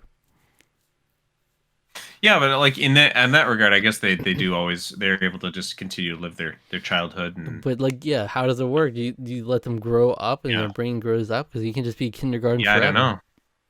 I don't know. You're like kept in a state much like that character in whatever the Eternals that I had a problem with because I didn't logistically. I felt like that didn't make any sense.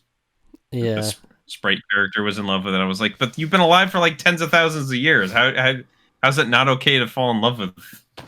Other than for the audience, that's a little weird. Right, but we had the whole discussion on there. They got into the human society, and then the societal norms there kind of. Yeah. They were used to that for years and years, also. So. Right. But I also get that with the server room where you saw was such a tiny speck. Because I remember saying, I'm not sure if it was just a ton of San Juniperos or if they're all different worlds. But I could see that. Yeah, I think the implication is that they're probably all different worlds to a degree, anyway. You just hop around as you get bored. It could be cool if that was an option. Yeah. But again, it's kind of terrifying, the transferring of like a whole person's consciousness and their existence in that way. You just have like a little hiccup and it's like, whoops, we lost another one.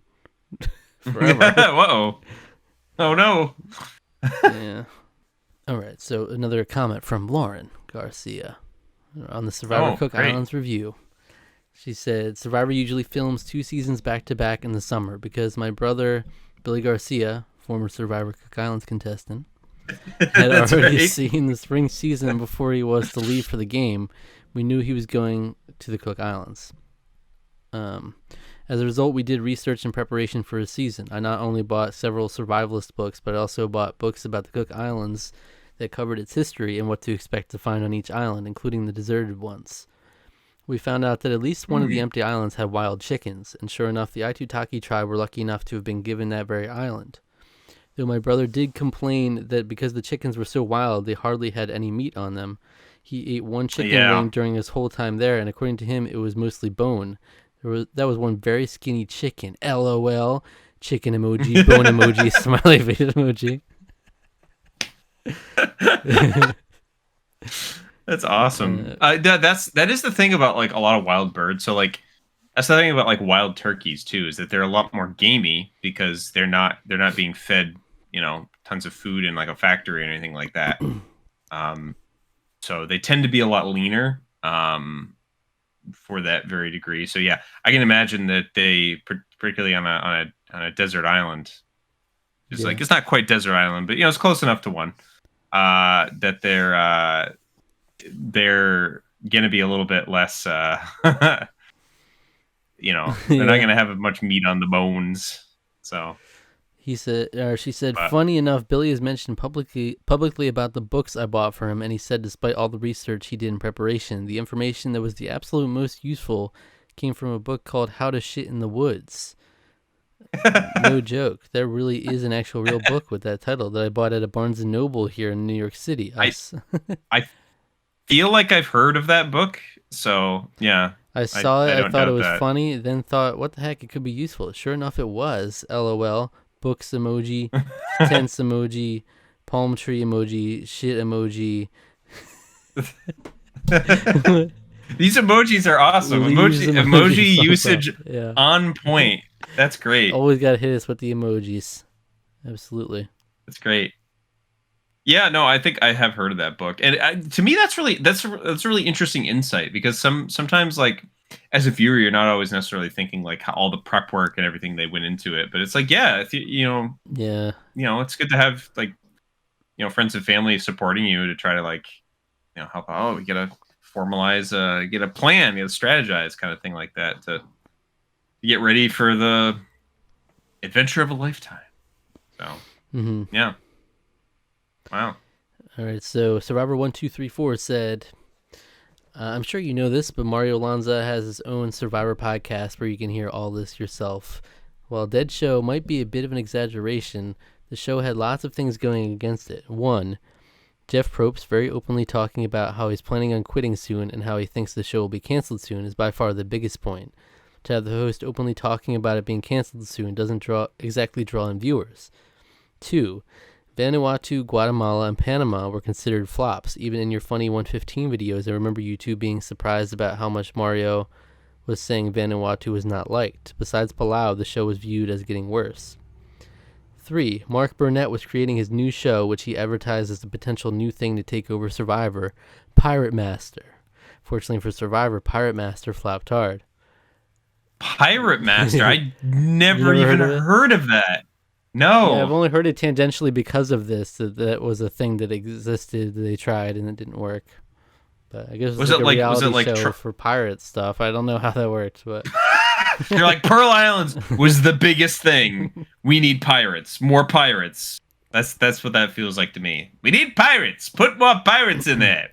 Mark Burnett. I don't know if Mark Burnett has that accent or even smokes a cigarette. We gotta put more pirates in there. You gotta.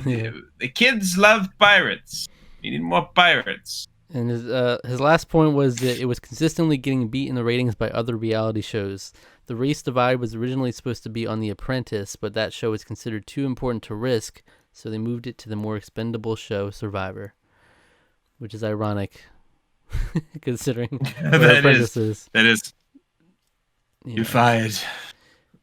If nothing else, those are my good memories of Donald Trump. The Apprentice. Zach, wholesome time. I was gonna say, Zach, did you know that the host of The Apprentice was the president of the United States? Fun fact.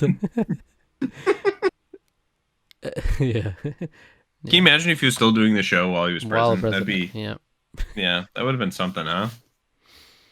There's still such good shows. It's unfortunately tainted in that way, but they were such fun. They were such fun. I watched The Apprentice. Was originally just was regular people going for a job, like Trump stuff. But then it turned into Celebrity Apprentice, where they were doing Mm. things for charity, and that was fun too. I mean, it was a lot of fun. But yeah, that's kind of funny.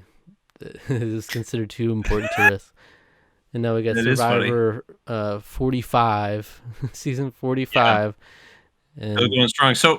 So Jeff was at the time in interviews talking about it being canceled. Then apparently, this is what he was saying in the comment. yeah. Wow. But I remember there being a whole thing. Like I remember looking into it that they had talked about it on this podcast that with Mario Alonso they mentioned, Mm. where it was like, yeah, they were panicking because like it looked like the white people were gonna go to the end, be all white people, and they're like, "How can we stop this?" Yeah. And they're just like scrambling and basically losing faith in it and everything. But it worked out. Yeah, everything worked out in the end. There you go. I wish it didn't have to be so spotty and weird with the message in the bottle and twists like that, but we got over that hump. Okay, now interesting. Lauren commented again on our review. Okay, she a bunch of comments on our review. I guess she was probably commenting as she was watching through it. Different comments. Yeah, that's my guess. Yeah. First of all, thank you for mentioning me and reading my comments on your video. You guys rock. Flaming heart emoji. She said, Billy Garcia 100% absolutely auditioned for Survivor. I know because I dared him to do it. Because we mentioned on here that according to the Survivor Wiki, it was saying there was only this certain select people had auditioned. There was this number of people. It was like 3 or 4 people. Right. And they were not, Billy was not one of them. It was like, that was the biggest shock to me. He's like the classic super fan auditioning person. But so I guess those numbers are out the window. She's like 100% audition. I know because I dared him to do it. I was the person who became a Survivor fan first, and I was the one that introduced the show to him.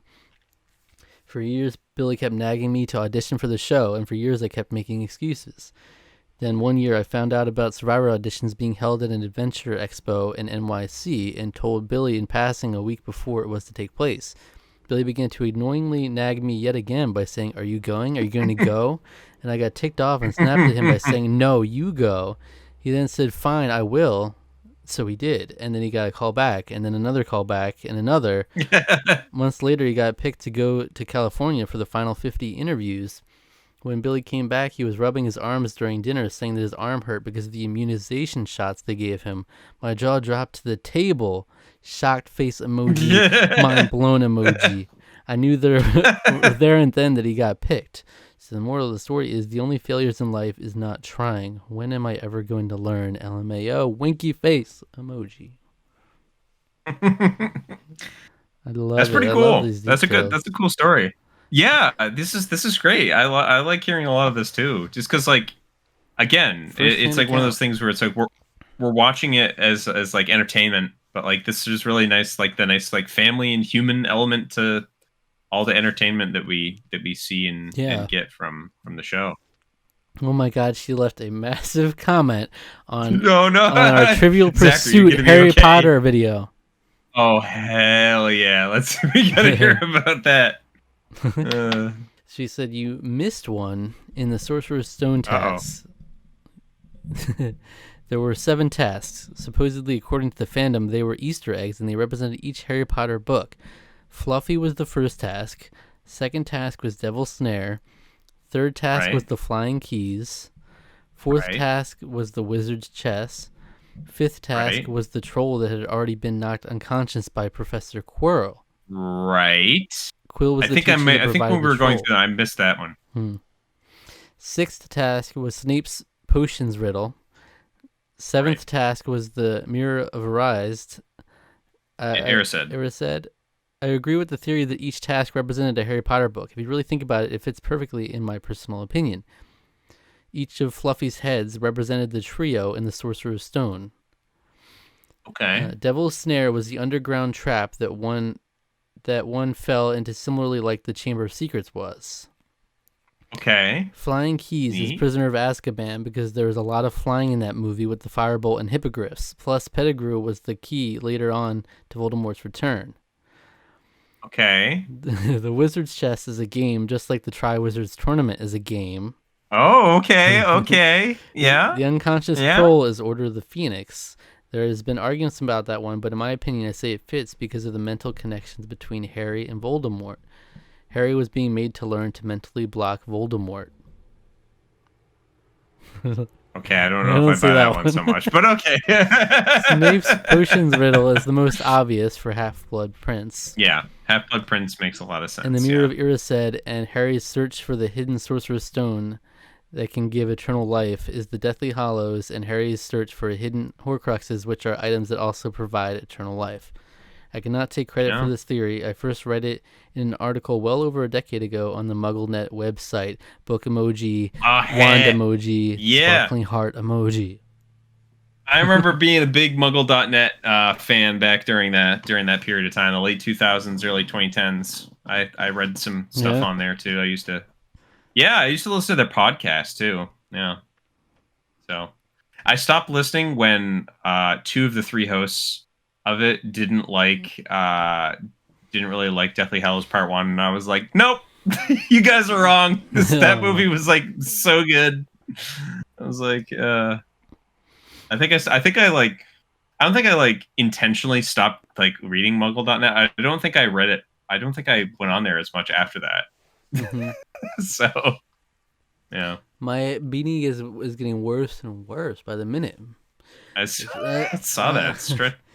Stretching out, She said, I suggest that for a punishment for getting a wrong answer the next time you do a Harry Potter trivia game should be that you have to eat the worst of the Birdie Box all flavor beans candy. Alas, earwax. LMAO.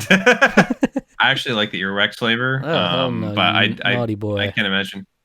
Yeah, I mean, soap's pretty good. Soap and grass are both really good too, but yeah. But I don't. Rotten egg sounds miserable, and as does like some of the other crazy ones in there. And at the end, earthworm is pretty bad, and vomit. But earthworm and vomit are both pretty bad. Mm-hmm. So.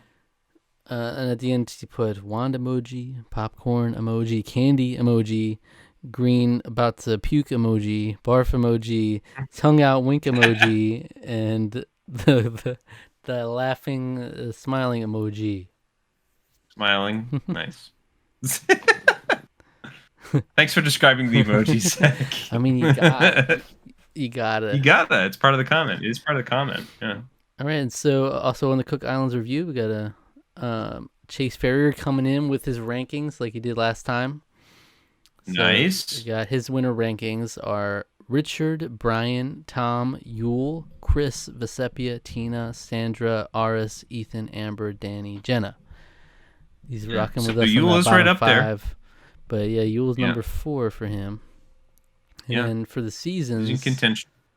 He's still got that All Stars number 1, Pearl Islands, the Amazon, Palau, Borneo, Vanuatu, Australia, Cook Islands, Panama, Marquesas, Africa, Guatemala, Thailand. So he's got Cook Islands at number 8 out of 13. Yeah. Yeah. Makes sense. Oh, and I'm glad he clarified this, that Ozzy actually tied the record for the most immunities won with 5. He was tied with Colby, Tom, and Terry. All the boys. Okay. All the boys. And the boys really are running the tables, really. Yeah. So. And then Random Rex also left his rankings. So he said, okay, for the seasons, Pearl Islands, Vanuatu, Cook Islands, number 3.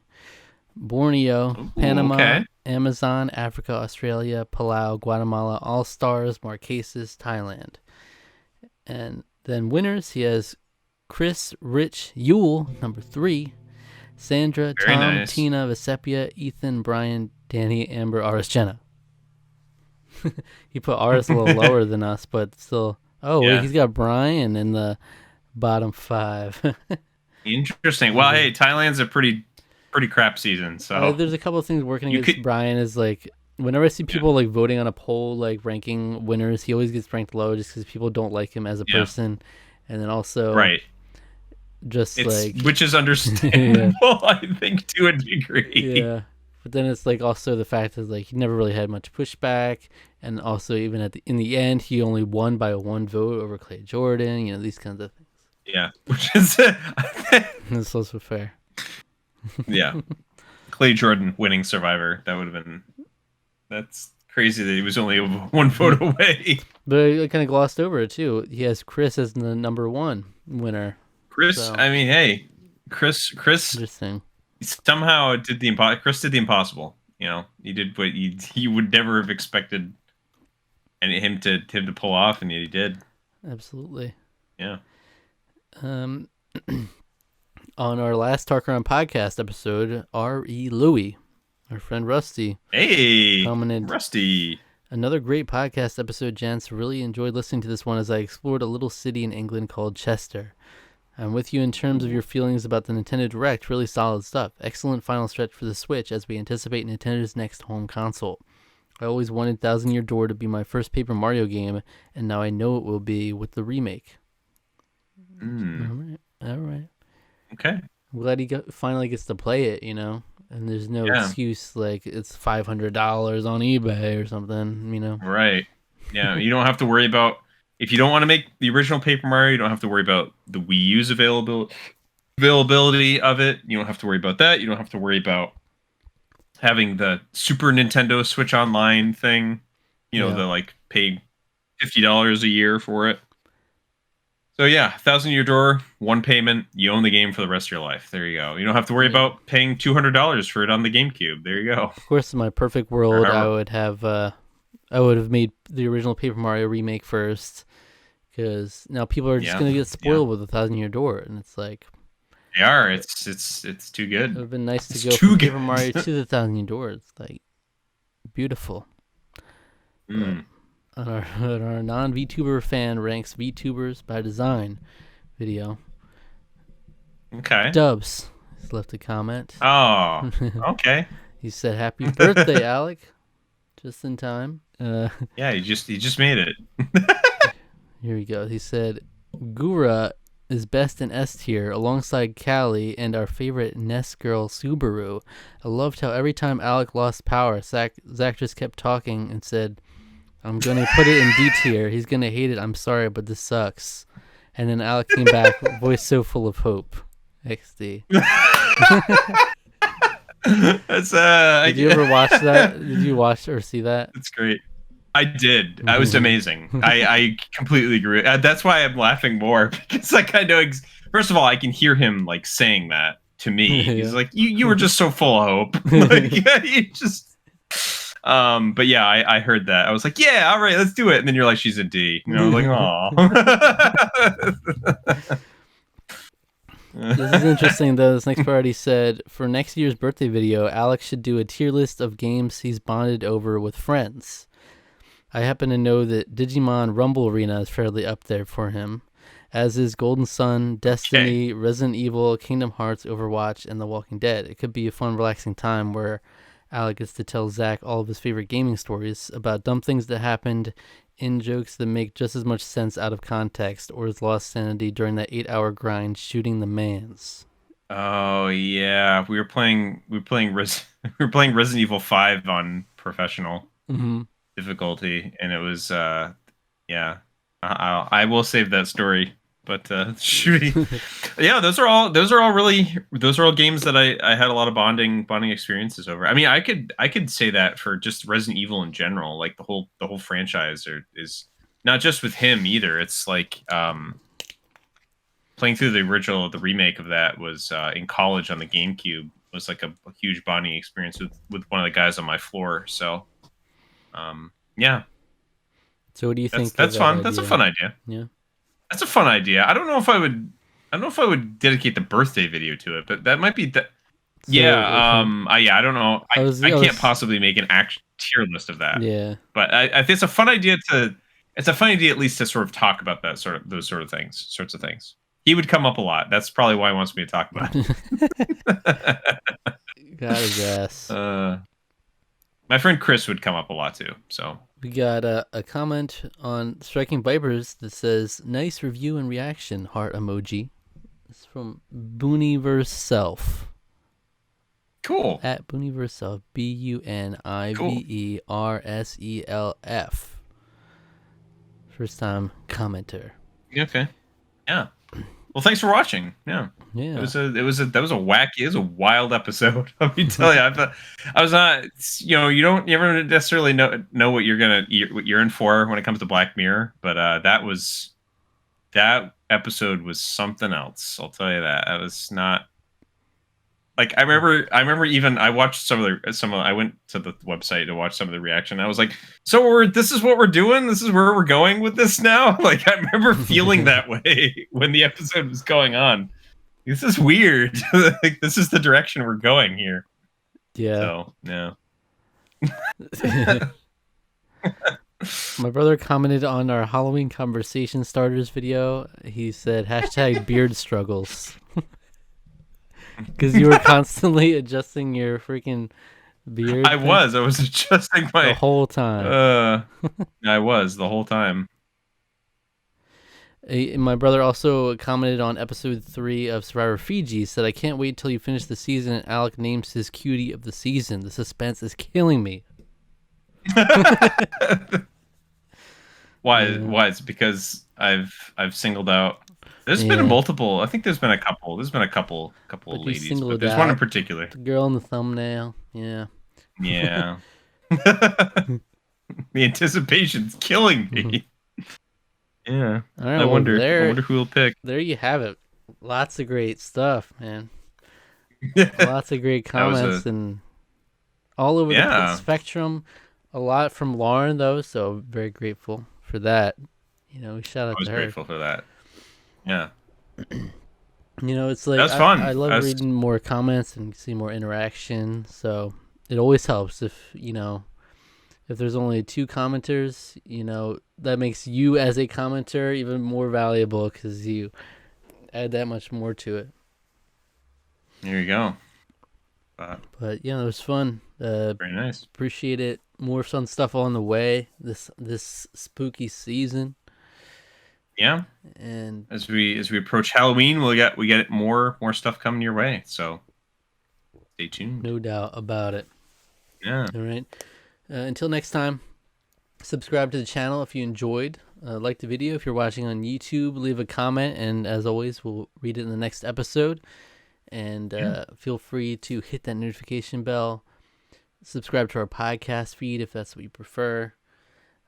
Follow us on social media. You can always reach out to us there, and I'll read that as well. So, thank you for everything that you've gifted me in life.